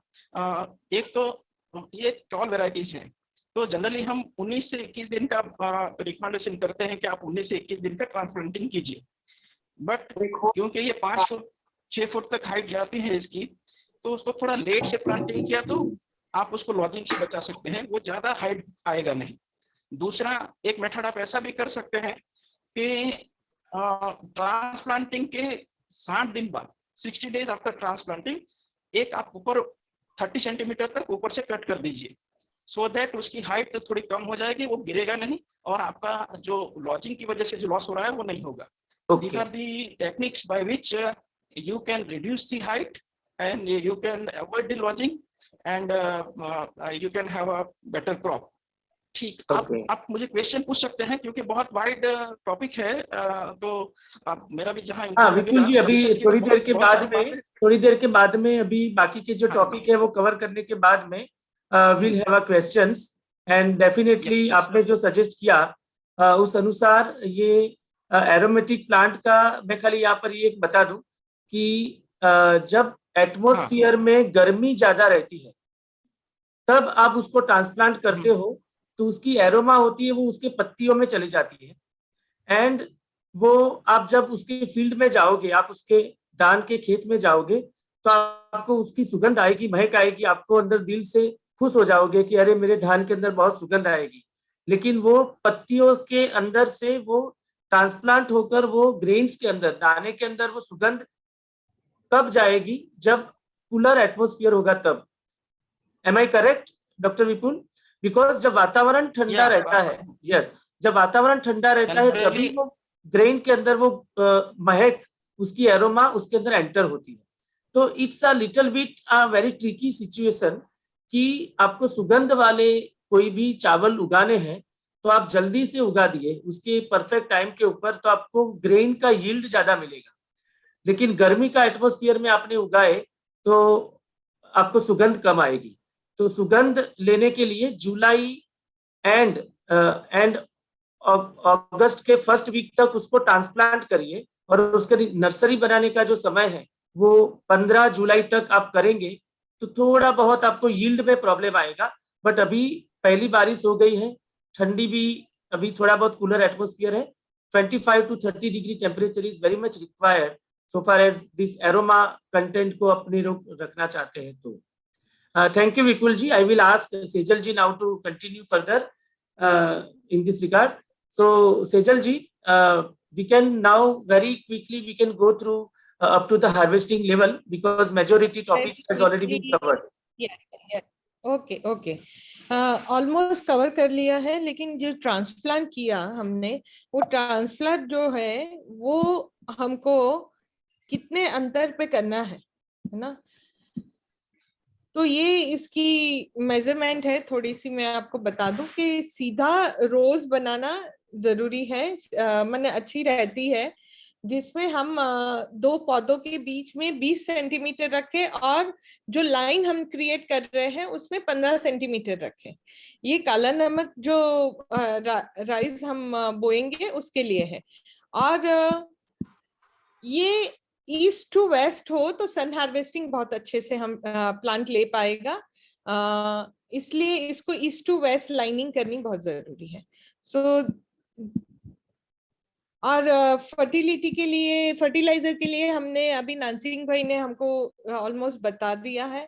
वीड के लिए मैं सिर्फ इतना कहना चाहूंगी कि जब आप वेट जो बेड है मेथड, जो बेड तैयार करते हो और सेपलिंग्स रेडी होती है, उसके साथ साथ ही आपको प्रिपेयर कर लेना है सॉइल को, आप जहाँ पे इसको उगाने वाले हो, है ना। तो वो सॉइल जब आप करते हो, इस साइड बेड रेडी हो जाती है, बेड के ऊपर सेपलिंग्स रेडी होते हैं, तो थोड़ी सी वीड भी आ ही जाएगी। तो उस समय पहली जो है आपको वीड पूरी ट्रांसप्लांट से पहले निकाल देनी है। उसके बाद ट्रांसप्लांट हो गया, तो ट्रांसप्लांट होने के बाद आप देखोगे कि शायद मैन्युअली एक बार निकालनी पड़ेगी, या फिर बीच बीच में जो रो के बीच में जहाँ पे वीड हो गई है, तो ऐसे औजार ऑलरेडी वीडिंग के लिए मिलते हैं, वो लाके आप रो के बीच में वीडिंग कर सकते हैं। और फिर प्लांट जब बड़ा हो जाएगा तो आपको वीडिंग की जरूरत नहीं पड़ेगी। Okay, I think pest control कैसे करना है, निमास्त्र, ब्रह्मास्त्र, बटरमिल्क जो हमने अभी बताया, लेकिन कौन सी पेस्ट आती है, कैसी दिखती है, वो थोड़ा सा हम देख ले। स्टेम बोरर आती है, गुंडी आती है। गुंडी को इसीलिए गुंडी कह कि उसकी गंध जो होती है वो जब आती है तो थोड़ा सा गंध रहता है। वीडिंग की हमने अभी बात कर ली, है ना। और थोड़े जो हमारे इसको जो नियंत्रण में करने की जो बात है, वो हम निमास्त्र से ब्रह्मास्त्र और बटर मिल्क डाल के हम कर सकते हैं। फंगस का जो प्रॉब्लम है वो बटर मिल्क से चला जाता है। हार्वेस्टिंग इसकी जैसे बात हुई थी हमारी के ये जो क्रॉप है वो 130 to 140 डेज का या 150 डेज का होता है ऑलमोस्ट। तो ये सुखाना बहुत जरूरी है प्लांट को, है ना। तो 30% कहते हैं, आप कहोगे कि उसमें जो नमी रह जाती है तो द क्रॉप इज रेडी। तो ये क्रॉप को आप ले लीजिए, इसको बराबर सूखने लीजिए, और सूखने के बाद इसको उसमें से अलग करके हस्क अलग करके उसको फिर स्टोर कर सकते हैं, है ना। कल हम लोग बात कर रहे थे इसी के बारे में, जो तो चिंतन भाई यही बात कर रहे थे कि ये एक बार निकलने के बाद एक थियरी है कि भाई, थियरी क्या, बहुत पुराने टाइम से सबके घरों में ऐसा होता है कि जो भी क्रॉप हुई है वो क्रॉप को हम 1 साल तक उसको कंटेंट रखते हैं, है ना, स्टोर करके रखते हैं और फिर उसको खाने के लिए उपयोग में करते हैं, है ना। चिंतन भाई आप उसके लिए थोड़ी डिटेल बात कर सकते हैं। हाँ जी, थैंक यू। जनरली क्या होता है कि कोई भी धान जो तैयार हुआ है, आपने देखा होगा कि हम लोग जो जुवार का, जव का, गेहूं की जो पोंख बोलते हैं उसको, वो दाने थोड़े से हरे हैं, मॉइस्चर कंटेंट ज्यादा है, तो उसको अपने थोड़ी देर के लिए भी रखा है, तो वो सुबह का लाया हुआ शाम को भी उसके अंदर फंगस लग जाती है, वो बिगड़ जाता है, क्योंकि उसके अंदर movement of bacteria and everything is too much, वो हेल्दी बैक्टीरियाज होते हैं। हम कोई भी चावल भी घर पे लाते हैं तो ज्यादातर हम लोग बोलते हैं कि भी 1 साल के बाद में खाए। क्यों 1 साल के बाद में खाए उसको? क्योंकि आयुर्वेदा के दृष्टिकोण से इसको अभिसंधि कहा जाता है। जब आप तुरंत ताजा अनाज खाते हो तो वो हेल्थ के लिए इट इज नॉट एडवाइजेबल। किसी की मृत्यु नहीं हो जाती है, लेकिन फिर भी वो it is not that much easily digestible and उसको खाना वो आयुर्वेदा के हिसाब से उसको रोका गया है वहां पर। तो क्या करना चाहिए? उसका एक ही इलाज है कि आप उसको अपने घर पे स्टोर कर लीजिए। When you will store it then what will happen कि उसके अंदर का शुगर कंटेंट और बाकी की चीजें धीरे धीरे वो नम हो जाएगी, वो हमारे शरीर के गट माइक्रोब्स के अनुरूप हो जाएगी, यानी कि वो डाइजेस्टेबल हो जाएगी and then you can eat it. आपको इमीडिएटली कोई भी नया चावल भी खाना है तो आप उसको सेक लीजिए और फिर उसके बाद में आप उसका उपयोग कर सकते हो। तो ये काला नमक राइस का जो उगाने का बेनिफिट टू द फार्मर्स है, उसमें ये ऑर्गेनिक कल्टीवेशन है, यानी कि उसके अंदर कोई ज्यादा फर्टिलाइजर का उपयोग करने की आवश्यकता नहीं है इसके अंदर। ये इसका कॉस्टिंग भी थोड़ा सा कम आता है।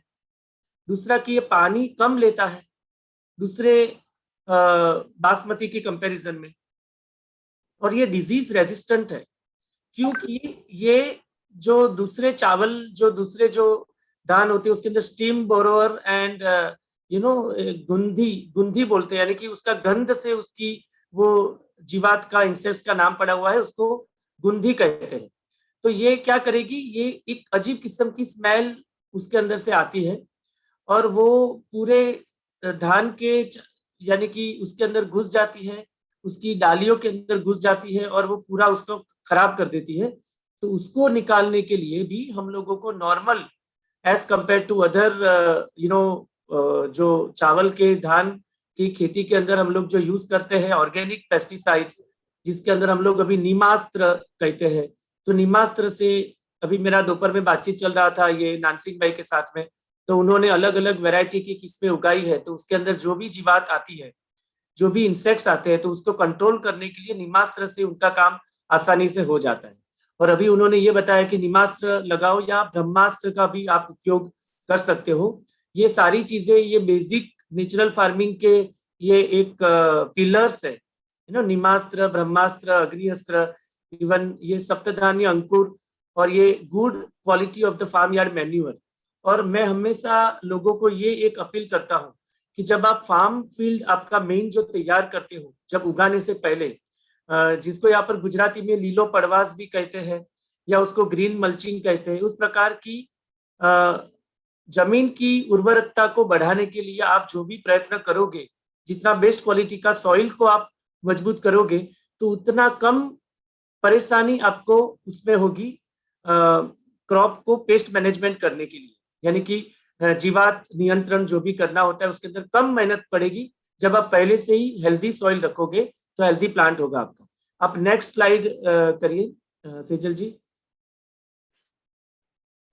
मैंने दूसरे 2-3 ये एक कंपैरेटिव स्टेटमेंट है विथ बासमती राइस। 100 ग्राम का जो अपने कंपैरेटिव में लेते हैं तो बुद्धा राइस में आपको 390 किलो कैलोरी आपको उसमें से मिलेगा, हालांकि वो बासमती राइस के अंदर 130 है। 100 ग्राम बुद्धा राइस के अंदर 9% प्रोटीन आपको मिलेगा, जो दूसरे चावल में और बासमती के अंदर 2.4% जितना होता है।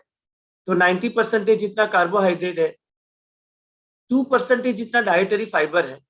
डाइटरी फाइबर इज ऑलमोस्ट, यानी कि इसका मेन फंक्शन ये रहता है कि आप जो भी अनाज खाते हो उसको पाचन करने के लिए उसकी आवश्यकता रहती है। तो डाइटरी फाइबर उसके अंदर है, आयरन है, जिंक है, कॉपर है, मैग्नीज है, और 0 शुगर यहाँ पर लिखा है, लेकिन इसका 55 से कम उसका ग्लाइसेमिक इंडेक्स है। तो जैसे डॉक्टर विपुल जी भी बता रहे थे कि जब ग्लाइसेमिक इंडेक्स जिसके अंदर कम रहता है तो वो शरीर के अंदर जाने के बाद में वो धीरे धीरे शुगर को रिलीज करता है और वो पचने में भी थोड़ा सा कम समय लेता है। तो उसकी वजह से ये डायबिटिक फ्रेंडली है। यानी कि आपको पता होगा ऑल ओवर इंडिया में Kerala and Gujarat is a main epic centre of the diabetic patient. Maximum diabetic patient are there in Gujarat, क्योंकि આપણે બધા ગુજરાતમાં દાળ ભાતિયા કહેવાઈએ, है ना। अब लोग खिचड़ी के बगैर या दाल भात के बगैर हमारा गुजारा नहीं चलता है। और साउथ इंडिया में देखें तो maximum they are eating this all the idli sambar and everything, dosa वगैरह made from the rice. So that they have also cultivated Sona Masuri rice, अलग अलग different varieties of the rice they have cultivated. But हालांकि we can also talk about the Krishna Kamod.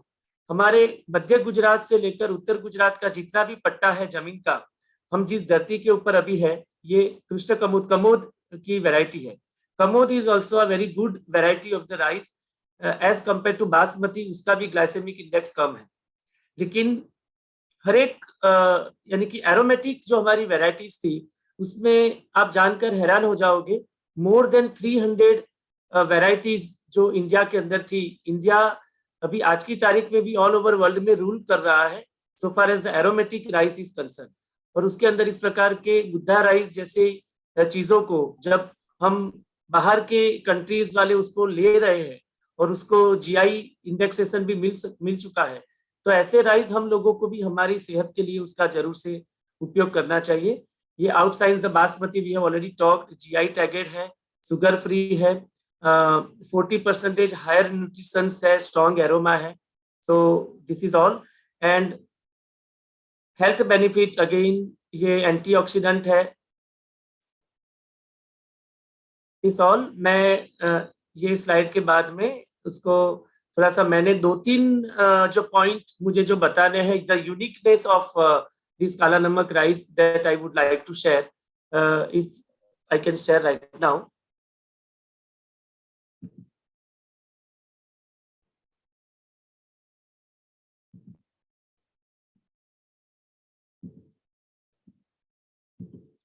Can you see screen? नहीं सेजल जी दिख रही है ना? जी दिख रहा है, लेकिन तो आप थोड़ा सा वो कर सकते हैं बिकॉज बहुत छोटा दिख रहा है. कंटेंट आपका बहुत छोटा है ना. कोई बात नहीं है. हाँ, this is better. Yes yes yes yes, thank you. ये काला नमक का ये जो है ना, ये उसका जो हस्क बोलते हैं, ये you can see it is a black. तो this is similar to black rice. काले चावल की तरह ही ये दिखता है, लेकिन अंदर से ये सफेद होता है दाना. ये थोड़ा सा उसका working summary I have done. हमारे बासमती ऑल ओवर इंडिया में और आउट ऑफ द कंट्री भी रूल कर रहा है, लेकिन उसका एक जो सेंटेड राइस की वैरायटी का एक ये रहता है कि उसका प्रोडक्शन फिर कुछ मात्रा के बाद में फिर वो स्टैग्नेंट हो जाता है, क्योंकि यहाँ पर हम लोग हाइब्रिड वैरायटी को इंट्रोड्यूस नहीं कर सकते हैं. If you will add something, add some science and our own value addition into it, then हम ओरिजिनलिटी को उसकी गंवा देते हैं. सो ये सारे को हमको प्रिजर्व करना चाहिए. अलग अलग स्टेट के अलग अलग राइस बहुत सारे हैं. इंडिया का यही एक खूबी है. Mister R K. सिंह, इन्होंने राइस रिसर्च सेंटर के अंदर इसके ऊपर बहुत डिटेल में रिसर्च किया था. ये काला राइस ड्राउट टॉलरेंस है, यानी कि पानी की कमी होने की वजह से भी ये राइस को प्रॉब्लम नहीं होता है, ये चावल को, है ना. ये एक एग्जाम्पल भी यहाँ पर दिया है कि 2001 और 2003 के जहाँ पर पानी की कमी थी तो बासमती के अंदर प्रॉब्लम आई थी, लेकिन बुद्धा राइस में प्रॉब्लम नहीं हुआ था. Kala Namak is traditionally grown in no fertiliser, no herbicide, no pesticides. कुछ भी जरूरत नहीं है, इसीलिए ये ऑर्गेनिक के लिए बेस्ट है. देयर इज अनदर आंबे मोहर. हम लोग आंबे मोहर बोलते हैं, बट इस आंबे मोहर, उसको भी जीआई इंडेक्सेशन मिला हुआ है. ये खास करके महाराष्ट्र के एरिया में ये होता है, उसकी भी एरोमा के लिए ये जाना जाता है. देन खास करके वायनाड में, केरला के अंदर मुल्ला खाजमा करके एक चावल है. ये भी एक हम लोग इसका भी प्रयत्न करेंगे कि इसके बारे में भी हम थोड़ा से ज्यादा जानकारी लोगों को दें. ये भी हमारे इंडियन और पुरानी वेराइटीज है. इसका पायसम बहुत अच्छा बनता है और उसकी जो बिरयानी बोलते हैं वो अच्छी बनती है, पुलाव बनता है. Then this is a very even the similar to that Govind Bhog, या उसको विष्णु भोग के चावल से भी ये जाना जाता है. ये इस बार हम लोगों ने अहमदाबाद में यहाँ पर इंट्रोड्यूस किया था.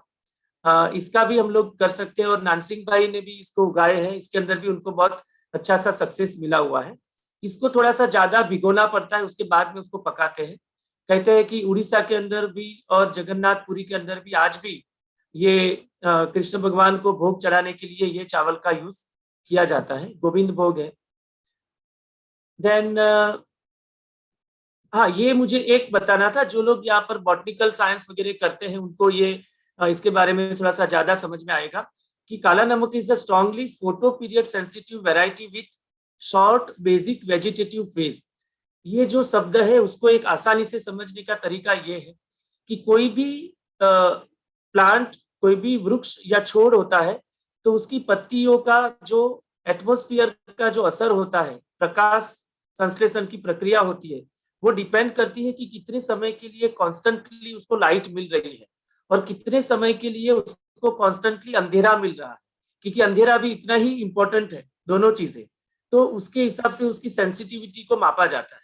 इसीलिए ऐसा कहते हैं कि कभी गेहूं बोने के लिए भी देरी कर दी तो प्रोडक्शन में प्रॉब्लम आएगा, कभी जल्दी कर दिया तो भी प्रोडक्शन में प्रॉब्लम आएगा। इन द सिमिलर मैनर काला नमक के अंदर ये स्ट्रांगली फोटो पीरियड सेंसिटिविटी उसके अंदर होने की वजह से उसको थोड़ा सा 10 दिन आगे पीछे भी कर लिया तो उसके ऊपर इतना सारा उसको प्रॉब्लम होता नहीं है। तो ये एक यूनिकनेस है उसकी। इसका time of cultivation kharif season के अंदर इसको उगाया जाता है। ये साल में 2 बार नहीं होता है, क्योंकि ऑलमोस्ट ये 140 to 150 मैक्सिमम 135 डेज तो मिनिमम आपको उसको गिनना पड़ेगा। तो ये दिसंबर 15 के बाद में उसका you can take the harvesting of this plant. और उसको 14% जितना मॉइस्चर कंटेंट जब उसका निकल जाता है उसके बाद में स्टोर करना अच्छा माना जाता है। ट्रांसप्लांटिंग के लिए मैंने ऑलरेडी बता दिया आपको कि जब वातावरण में 25 से 30 डिग्री जितना टेम्परेचर होता है तभी ही ये पत्तियों में से उसकी सुगंध को उसके दाने के अंदर ट्रांसफर करने का उसका वो प्रोसेस शुरू होता है। उसके अंदर आपने जल्दबाजी कर दी तो वो सुगंध है वो पत्तियों में ही रह जाती है। तो ये थोड़ा सा इसके बारे में हमको I want to share this things. Now let me open the forum for 5-10 minutes. If anybody would like to have any questions which can be, we can share with each other, they can raise their hand. You can raise your hand. तो मैं जैसे आप hand raise करोगे मैं आपको unmute करने के लिए रिक्वेस्ट भेजूंगी।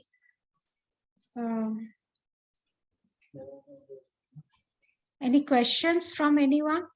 यहाँ पर सुनीता जी इज देयर। हाँ जिग्नेश जी। हाँ ये जिग्नेश जी आपको मैं अनम्यूट कर रही हूँ और मैं चैट भी डिसेबल कर देती हूँ। आई मीन आप चैट में भी डाल सकते हैं अगर आपको लगता है तो मैं वो भी चेंजेस कर देती हूँ। हाँ जी जिग्नेश जी बताइए। So first of all, thank you very much. The way I was myself Jignesh Dave. Basically, I'm from Ahmedabad and I'm working. I'm the microbiology students and I'm working with one of the pathology lab, and weekend I'm doing my own farming. So it is wonderful information. Many things what you had created today, it was very useful. Thank you. And like huge context you all have created, the timing, the depthness, the different issues. As a farmer, we don't know, right?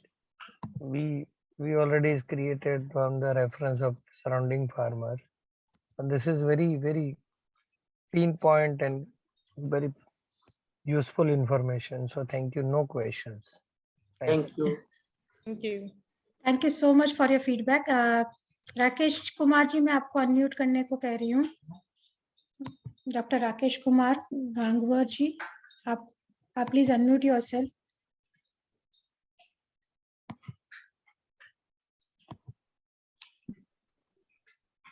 Hello, may I audible, madam?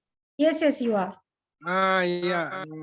First of all, I congratulate to the team who organized this actually meeting. In a very late hours, I got this information. किसी ने मुझे forward किया। मैं introduce करूं तो मैं main rice research association आनंद agriculture university का हमारा सेंटर है जो पूरे स्टेट के लिए राइस पे के लिए एक नोडल एजेंसी है। मैं उसमें एज ए सीनियर साइंटिस्ट काम करता हूँ एंड मेरे नेटिव प्लेस में हम करते हैं ये काला नमक। हम कोशिश कर रहे हैं इसको थोड़ा और अपग्रेड करें या थोड़ा इसकी जो और स्टडी हमारे यहाँ कितना कंफर्टेबल है उस पे काम कर रहे हैं। लेकिन ये मैं जानना चाहूंगा कि ये ऑर्गेनाइजर्स जो हैं वो कौन साहब लोग हैं? We are Dr. Rakesh ji. We are from first of all, as a individually we are working. I am working as a chartered accountant, and I have been associated with Art of Living.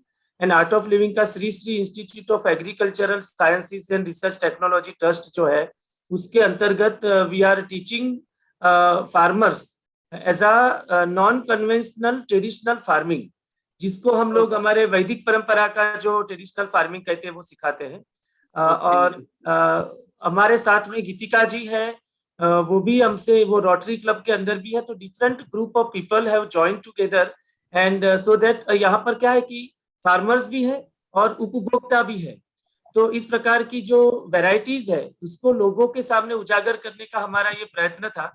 और आप as a scientist है और आपने हमको सुना और आपका कुछ हमको इसके बारे में ज्यादा जानकारी भी दे सकते हैं, तो we can also keep a continuous sessions along with you.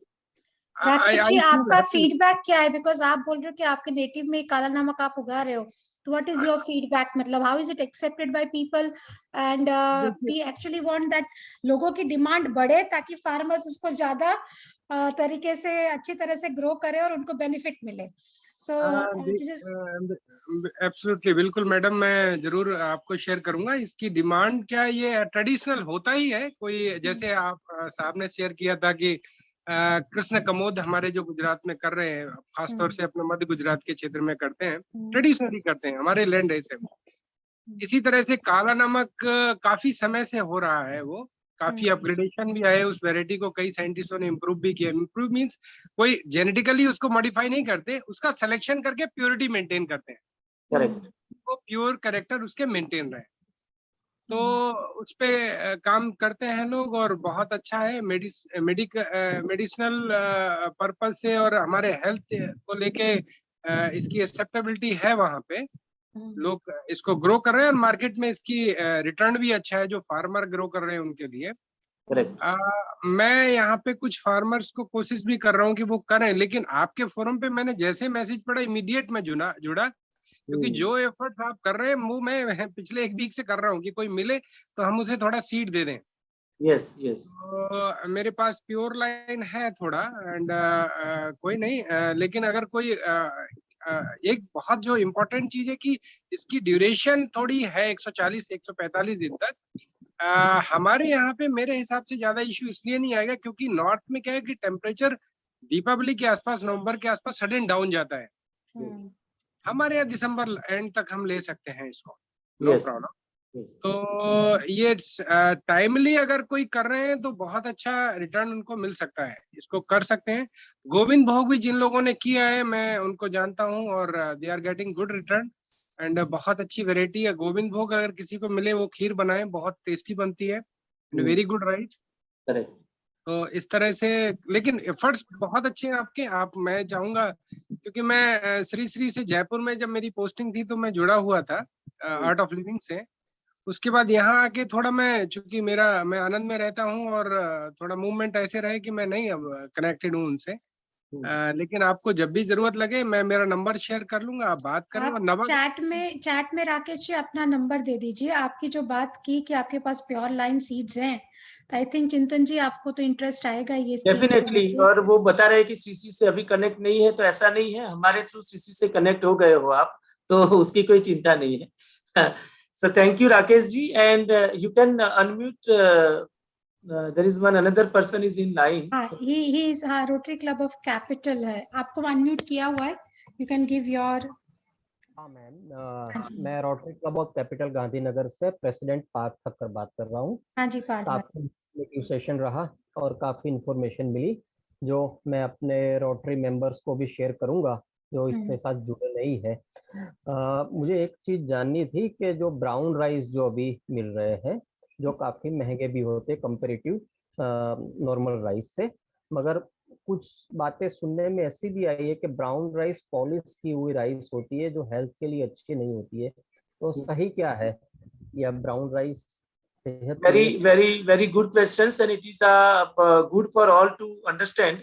आप समझिए कि कोई भी राइस होता है हमेशा वो पहले उसका कलर ब्राउन होता है। अभी कोई भी जो दाना होता है ना, उसके ऊपर का जो परत होती है उसको ब्रान कहते हैं, bran.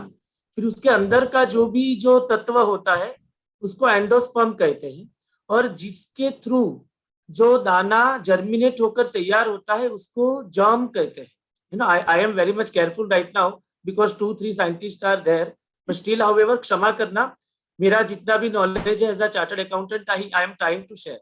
Now what is happening, जो राइस ब्रान होता है, ऊपर का फोतरी जो बोलते हैं, ऊपर का पड़, वो उसके अंदर भी न्यूट्रिशनल वैल्यू अलग होती है, उसके अंदर फैट कंटेंट होता है।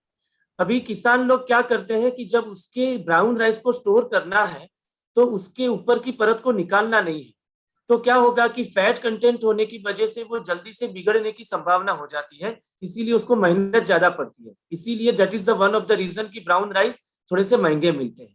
अभी ब्राउन राइस को पॉलिश कर दिया, सिंगल पॉलिश, तो कोई प्रॉब्लम नहीं, लेकिन डबल पॉलिश करके अपने को ऐसा है कि जो दिखता है वो बिकता है, हमको जो अच्छा लगता है सुंदर वो हम लोग ले लेते हैं। तो वो चीज लेने से क्या होता है कि उसका ब्रान कंटेंट तो चला गया, वो चला जाएगा राइस ब्रान ऑयल बनने के लिए, तो वो किसान को उसका पैसा तो मिल गया, और वो ब्रान ऑयल बहुत महंगे पैसे से मिलेगा। और फिर जो बाकी का एंडोस्पर्म है वो हम लोग खाते हैं पॉलिशिंग किया हुआ, जिसके अंदर न्यूट्रिशनल वैल्यू इतने नहीं होते हैं जितने अक्षत में होते हैं। इसीलिए हमारी वैदिक परंपरा में उसको अक्षत बोलते हैं कि पूरा चावल का दाना लीजिए। तो ये एक फर्क है न्यूट्रिशनल वैल्यूज में और प्राइसिंग के रिलेटेड के वैल्यूज में। तो राइस मिल, हाँ जी सर, वो डबल पॉलिश और सिंगल पॉलिश हम कैसे पहचानेंगे हम? यस, उसके अंदर ऐसा होता है कि जो एकदम से चमकदार और एकदम से दिखता है, एक एक दाना आपको चमकदार दिखेगा, तो then you will be able to know कि ये डबल पॉलिश है। जनरली इसके अंदर जितना आप गहराई में जाओगे उतना गहराई में आप उसको एक्सपेरिमेंट कर पाओगे। जो ब्राउन राइस है और नेचुरल तरीके से उगाए हैं, जिसके अंदर कोई भी केमिकल और एरोमेटिक परफ्यूम नहीं डाला गया है, वो दिखने में आपको अच्छे नहीं लगेंगे। आप गोविंद भोग भी देखेंगे तो दिखने में सुंदर ऐसे एकदम से तो आपको पसंद, लेकिन जब खाएंगे तब उसकी सुंदरता आपके भीतर में आएगी। तो ये एक इसके अंदर का डिफरेंस है, बाकी का तो बहुत सारा we can understand. I would like to request Mukund ji, he is from Orissa, so welcome Mukund ji, you can share your views, you can unmute yourself. Mukund ji, Mukund ji has raised his hand. yes. नहीं, हाँ जी, सबको नमस्कार, जय गुरुदेव। एक्चुअली बहुत ही बढ़िया सेशन है। मैं थोड़ा सा लेट ज्वाइन किया, मैं सोचा था 8:30 बजे होगा। एनीवे ये और राइट टाइम में हुआ, ये अभी खरीफ सीजन चल रहा है और पेड़ी के लिए इस टाइप का दूसरी बात, और काफी पैसा भी उनका फायदा हुआ है। हम लोग क्या कर रहे हैं, इसको अभी एज ए सीड्स हम लोग बेच रहे हैं 120 to 150 रुपीज पर किलो। तो आप इसको कमर्शियल बेसिस से भी देखेंगे तो हमारा जो कैलकुलेशन हुआ है अबव 2 लाख पर एकड़ इसका प्रॉफिट हो रहा है, अबव 2 लाख। आप सोचिए। तो यहाँ पर जो भी फार्मर्स है वो सुन ले कि ये ऑलरेडी अनुभवी हमारे है उड़ीसा से, वो एपेक्स मेंबर भी है और उड़ीसा के अंदर पूरा अच्छी तरह से अलग अलग किस्म का वेराइटीज उगाते हैं, और पर एकड़ 2 लाख का profit you are saying, right? ये एज ए सीड्स अगर हम बेचेंगे, एज ए सीड्स, ओके। चावल के हिसाब से जाएंगे तो उसका हमने अभी ट्रायल नहीं किया, इस बार कोशिश कर रहे हैं कि चावल करके इसको बेचेंगे। जैसे कि आपने इतना बढ़िया से न्यूट्रिश वैल्यू इसका समझाया, यस, तो हम कोशिश करेंगे कि थोड़ा सा जो एफोर्ड कर सकते हैं ऐसा डिवोटी लोगों को इसको चावल करके भी हम बेचेंगे। यस। और जो लगभग आपने सब कुछ बताया उसी हिसाब से भी उड़ीसा में इसका टाइम पीरियड वगैरह और प्लांटेशन वगैरह उसी हिसाब से हम करते हैं। हमारा 140 डेज में हार्वेस्टिंग हमारा हुआ था। ओके। सबसे इम्पोर्टेंट बात है इसमें कि पानी का जो बचत आप बोल रहे हैं कि हमने इसको ट्रायल करके देखा कि लगभग 60% लेस वाटर में भी ये हो जाता है। 60% कम पानी में। हाँ, लेकिन पानी होना चाहिए, मॉइस्चर होना चाहिए कंटिन्यूस। ड्राई हो जाएगा तो फिर दिक्कत होगा।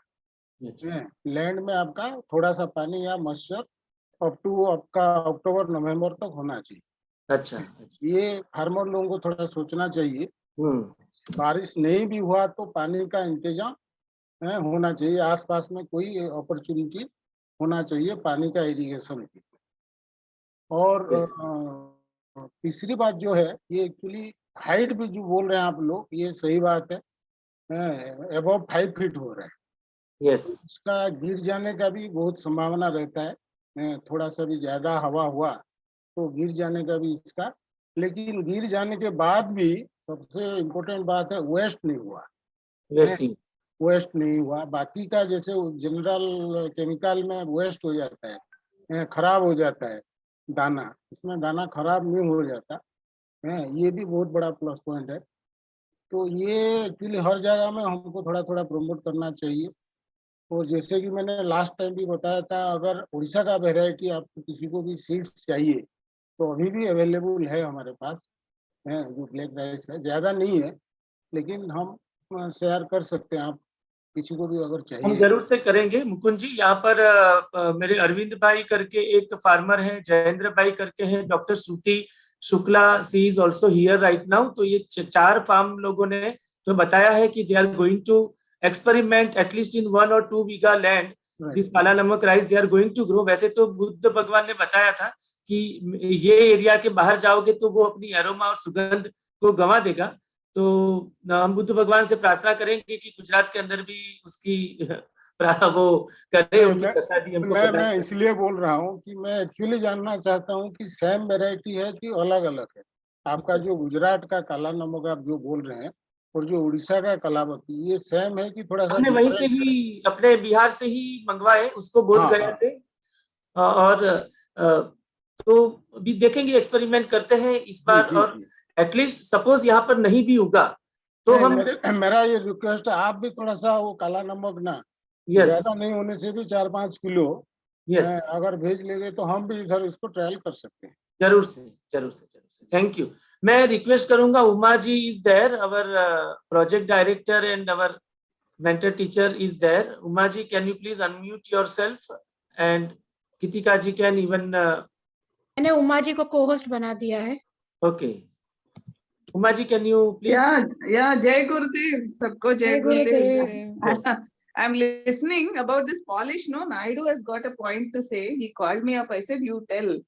Yeah. So he wants to say something about this polishing. Huh? Okay. Okay. A very nice this thing initiative you have taken, Chintanji. This is the apt time, for doing this rice. Like this, we should be doing for all the crops because this is the start of the season, Kharif season. Yes. And mostly, rice is grown in the first half of the year in the Kharif season. And then going forward, only the other crops come up. It's a very nice initiative and, spanning across all kinds of rice and the package of practices. If we can record this and, record in the sense you have recorded the session, yes, but going forward, we should, map all these package of practices and keep it ready because it is not available officially anywhere on any website. It is only available with farmers like us and teachers like us. So this is a very beautiful initiative. Yes, yes. So Umaji, Mr. Naidu is there. He would like to share. He is there. He wants to speak now. So Vipul ji and Manoj ji, पहले वो नायडू जी को ले लेते हैं and then we can take these two people and close this. Thank you, Umaji. Yes, thank you. If you can raise a hand, I can ask him to unmute. Because if you can please raise your hand, Naidu ji. हाँ जी. Yes, जय गुरुदेव. जय गुरुदेव sir. जय गुरुदेव. Madam वो single polish के वो सार बताए ना, वो इसको भी राइस को कैसा पता करना, वो एग्जाम्पल 1 मग राइस ले लेना, उसको 2.25% पानी वाटर उसको पकाना पहले, नहीं तो 1 घंटा पहले वो खाना बनाने के पहले 2 घंटे 1 घंटे पहले वो पानी में डालना। उसके बाद ये खाना पकाए तो वो समझ में आ जाएगा। ये सिंगल पॉलिश से पक्का बिल्कुल वो आ जाएगा, वो बड़ा बड़ा हो जाएगा।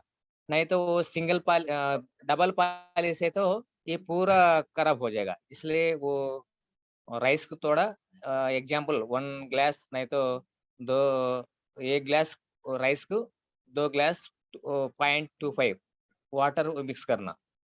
ऐसा देखे तो समझ में आ जाएगा। तो सिंगल पॉलिश होगा तो क्या होगा, बड़ा होगा दाना? हाँ नहीं वो सिंगल पॉलिश है तो पानी में 2 घंटा 3 घंटा पानी में डालना पहले। ओके ये రైస్ బరాబర్ ఆ जाएगा। ఓకే దాని వల్ల ఏమవుతుంది నాయుడు? సింగిల్ మనకు పాలిష్ ఉందనుకో నీళ్ళలో నానబెడితే ఏమవుతుంది? మనకు అన్నం పెద్దగా వస్తుంది, కరెక్ట్ గా వస్తుంది మేడం అది. డబుల్ పాలిష్ ఉంటే డబుల్ పాలిష్ అయితే మనం 2 గంట ముందుగానే అన్నం వండిస్తే మొత్తం పూర్తి పాడైపోతుంది. అది డబుల్ పాలిష్ చెడిపోతుంది, మెత్తగా అయిపోతుంది అన్నమాట. అంటే ముందు వండితే అలా అవుతుంది. అవును. లేదంటే అట్లా ఆ టెస్ట్ చేయలేకపోతే గానీ వీళ్ళు ఒక గ్లాస్ ఏ రైస్ అయినా కానీ సింగిల్ పాలిష్ డబుల్ పాలిష్ కనుక్కోవాలంటే ఫస్ట్ ఒక గ్లాస్ తీసుకొని 2 గ్లాసులు వాటర్ ఇస్తేనేమో అది డబుల్ పాలిష్. ఒక గ్లాస్ బియ్యం తీసుకుంటే గ్లాసులు వేసినప్పుడు మెత్తగా కాకుండా గట్టిగా ఉంటేనేమో కొద్దిగా వాటర్ పెంచుకోవాలి. సింగిల్ పాలిష్ కి వాటర్ ఎక్కువ పడుతుంది మేడం. అచ్చా సో కానీ నానబెట్టాలి దాన్ని. నానబెట్టాలి సింగిల్ పాలిష్. రెండిటిని దీన్ని దాన్ని నానబెట్టాలా? లేదు డబుల్ పాలిష్ నానబెట్ట డైరెక్ట్ చేసుకోవాలి. డైరెక్ట్ చేసుకోవచ్చు. సింగిల్ పాలిష్ నానబెట్టి చేయాలి. సింగిల్ పాలిష్ కి ఎక్కువ నీళ్లు పడుతుంది, డబుల్ పాలిష్ చాలా మంది ఏం చేస్తారంటే సింగిల్ పాలిష్ నీది బాగలేదు ముడి బియ్యం అని చెప్పి ఇది టేస్ట్ లేదు అన్నం గట్టిగా ఉందని చెప్పి వదిలేస్తారన్నమాట. అది బాగులేదని చెప్తుంటారు. వాళ్ళు అడిగే ప్రశ్న ఏంటంటే సింగిల్ పాలిష్ డబుల్ పాలిష్ ఎలా కనుక్కోవాలి చూడంగానే? కనుక్కోవడానికి బియ్యం మనం డైరెక్ట్ గా ఒక గ్లాస్ బియ్యం తీసుకొని 2 గ్లాసులు వాటర్ పోస్తే అది బియ్యం కరెక్ట్ గా వచ్చిందంటేనేమో డబల్ పాలిష్. లేకపోతే రావడం అంటే బియ్యం అన్నం వండుతాం కదా మనం, చేస్తాం కదా స్టవ్ మీద పెట్టి చేసినప్పుడు ఒక గ్లాసు బియ్యానికి 2 గ్లాసులు పోస్తేనేమో కరెక్ట్ గా అన్నం వస్తేనేమో డబల్ పాలిష్ కిందకు వస్తుంది. ఇది వడకట్టకూడదా? అట్లనే వదిలేయాలా? వదిలేసేయాలి. Check single polish double polish check చేయాలంటే ఇట్లా చెక్ చేయాలి.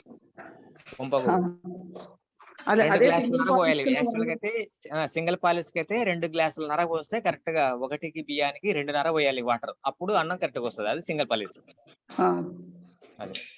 డబుల్ కి అయితే డబల్ పాలిష్ కి అయితే ఇదే తెలిసిపోతుంది. 1 గ్లాస్ 2 గ్లాసులు పోసుకుంటే సరిపోతుంది. अच्छा what he means to say if it is single polish आप हिंदी में बताइए, हिंदी में more हाँ अगर सिंगल पॉलिश है वो राइस हमको पता नहीं है सिंगल या डबल, ये क्या बोल रहे कि आप 1:2 रेशियो में पानी अगर रख के पकाने से then double polish rice gets cooked but the single polished rice will be hard, you need more water, ज्यादा पानी डाल के उसको पकाना पड़ता है. Okay. So like that you can make out if it is double or single polish. The single polish requires more water, ज्यादा पानी देना पड़ता है. अच्छा, correct. Thank you Naidu ji. मैं इनफैक्ट नायडू जी का मैं आपको बताऊं तो he is speciality, he is expert in growing a chilli and वो जो मिर्ची है वो गुंटूर का मिर्ची वो एक्सपोर्ट कर रहे हैं, नेदरलैंड में एक्सपोर्ट कर रहे हैं. तो और वो बहुत सारे किसानों को ये सिखाते हैं. उसके बारे में हम उनका भी एक special sessions for chilli plantation we are going to have it, है ना उमा जी? रखेंगे इनका. जरूर thank you. Thank you. Manoj ji you can. Chintan ji उनका सेशन जब रखेंगे तब हम दिन में रखेंगे ताकि हम इनके प्लांटेशन को देख पाए. Yes. इनके फील्ड को देख पाए. Yes. very correct. Now 2 people are there. Can we share our talk in 2-3 minutes? So then आप अनम्यूट करिए और बताइए अपने आप को. हाँ Vipul ji please let me know what are your queries. Vipul Patel ji. Query नहीं है मैडम. जो ये ब्राउन राइस के बारे में बताया तो जनरली हम जो धान उगता है दैट इज कॉल्ड पैडी और रफ राइस जो फील्ड से हम लाते हैं. थोड़ा क्लेरिफिकेशन करना चाहता हूँ. जब उसका हस्क निकाल देते हैं, ऊपर की फोतरी निकाल देते हैं, तो जो बचता है दैट इज ब्राउन राइस. जो रेड राइस में रेड होता है और जनरली व्हाइट राइस में वो ब्राउन कलर का होता है, that is why it is called as a brown rice. तो जो जो रफ राइस है उसमें से 80% आपको ब्राउन राइस मिलेगा और उसको मिलिंग किया जाता है, बिकॉज हमें हर चीजें इंस्टेंट चाहिए। क्योंकि वो एल्यूलोन लेयर है, उसमें फैट है, विटामिन है, और वो थोड़ा कुकिंग में ज्यादा टाइम लेता है, दैट्स वाई उसको पॉलिश किया जाता है। वो दिखने में भी अच्छा है, बट न्यूट्रिशनली ब्राउन राइस बहुत अच्छा है। और हम जो अभी जो व्हाइट राइस खा रहे हैं, that is we are consuming only carbohydrate. Yes, correct. When we are consuming brown rice, it is having vitamins, it is having Minerals. fats, and it is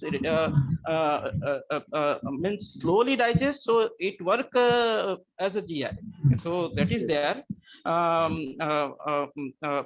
तो ये एक क्लेरिफिकेशन मैं थोड़ा करना चाहता था। तो ब्राउन राइस में जनरली अभी तो इतने सारे कंपनीज है जो बासमती को भी ब्राउन राइस बेचता है, तो मार्केट में जो अवेलेबल है उसके ऊपर अपन ट्रस्ट करके, और जो नायडू साहब ने बताया कि भाई वो इजीली कुक हो गया, तो वो ब्राउन राइस नहीं है, उसको थोड़ा बहुत पॉलिशिंग हुआ है।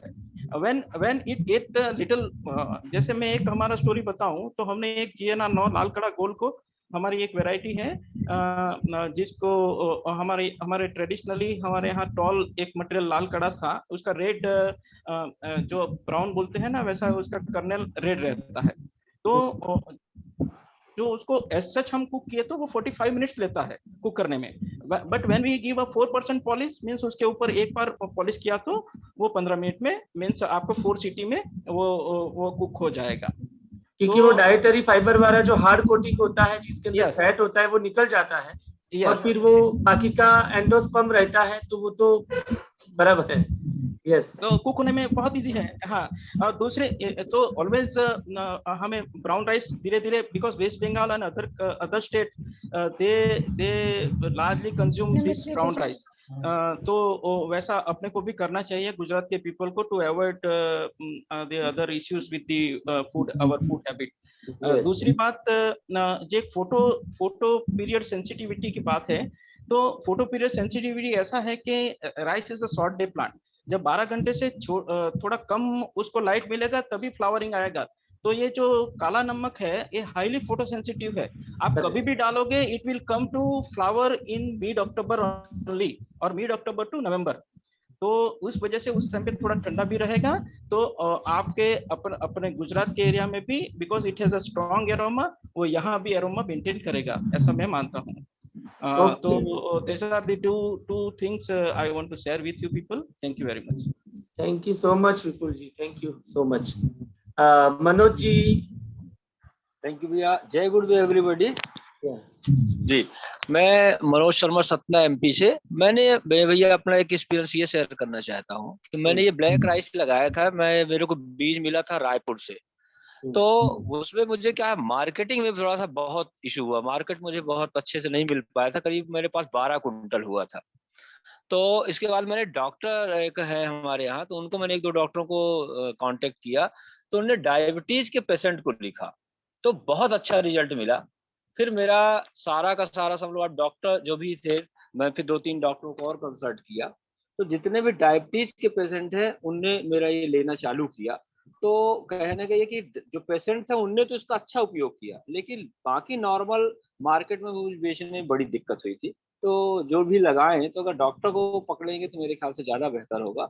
और मैं चाहूंगा कि आप लोगों के पास जो बेहतर वैरायटी है उसका सीड अगर अवेलेबल हो जाए तो मैं उसको भी ग्रो करके देखता, हो सकता मेरे वाले सीड की वैरायटी में कुछ। मेरे पास अभी करीब 2 कुंटल के आसपास धान पड़ा है सीड के लिए, तो मैं चाहता हूँ कि आप लोगों के पास अगर बेहतर क्वालिटी का हो तो उसको मैं अपने पास भी यूज करता। Definitely we will share with each other. My number I have already given in this talk.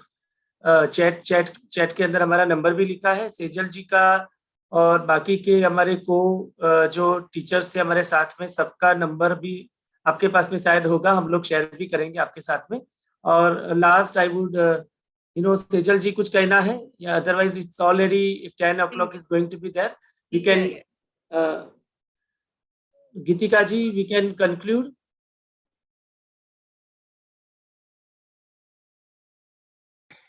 yes, we can conclude. Thank you so much. Thank you so much for all the knowledge. I mean, I'm really happy that the farmers have joined today. Chintan ji, all efforts because of your team entirely. And really एक चीज है जो मुझे अच्छा लगा आज की, एक नया एस्पेक्ट को नॉर्मल लोग ने भी, आई ऑलवेज फेल्ट कि ऐसा है कि ये सब चीजों में से फार्मर्स को इंटरेस्ट के कैसे कल्टीवेट होता है उनको सीखने में, बट मैं बहुत सारे लोगों को देख रही हूँ जो अपने घर में बैठते कभी फार्म में भी नहीं गए लेकिन पूरा टाइम अपने साथ जुड़े हैं. We had more than around 98 participants for quite a long amount of time. And ऐसे सेशंस कंटिन्यूस करते जाए, हमारी ओर से जो भी एफर्ट्स होगा हम प्री प्लान करके और लोगों को जोड़ते जाएंगे. Thank you so much at your and. And मैं इससे मैं रिकॉर्डिंग क्लोज करती हूँ. एंड बहुत अच्छे सवाल के जवाब भी हमें मिले. एंड सवाल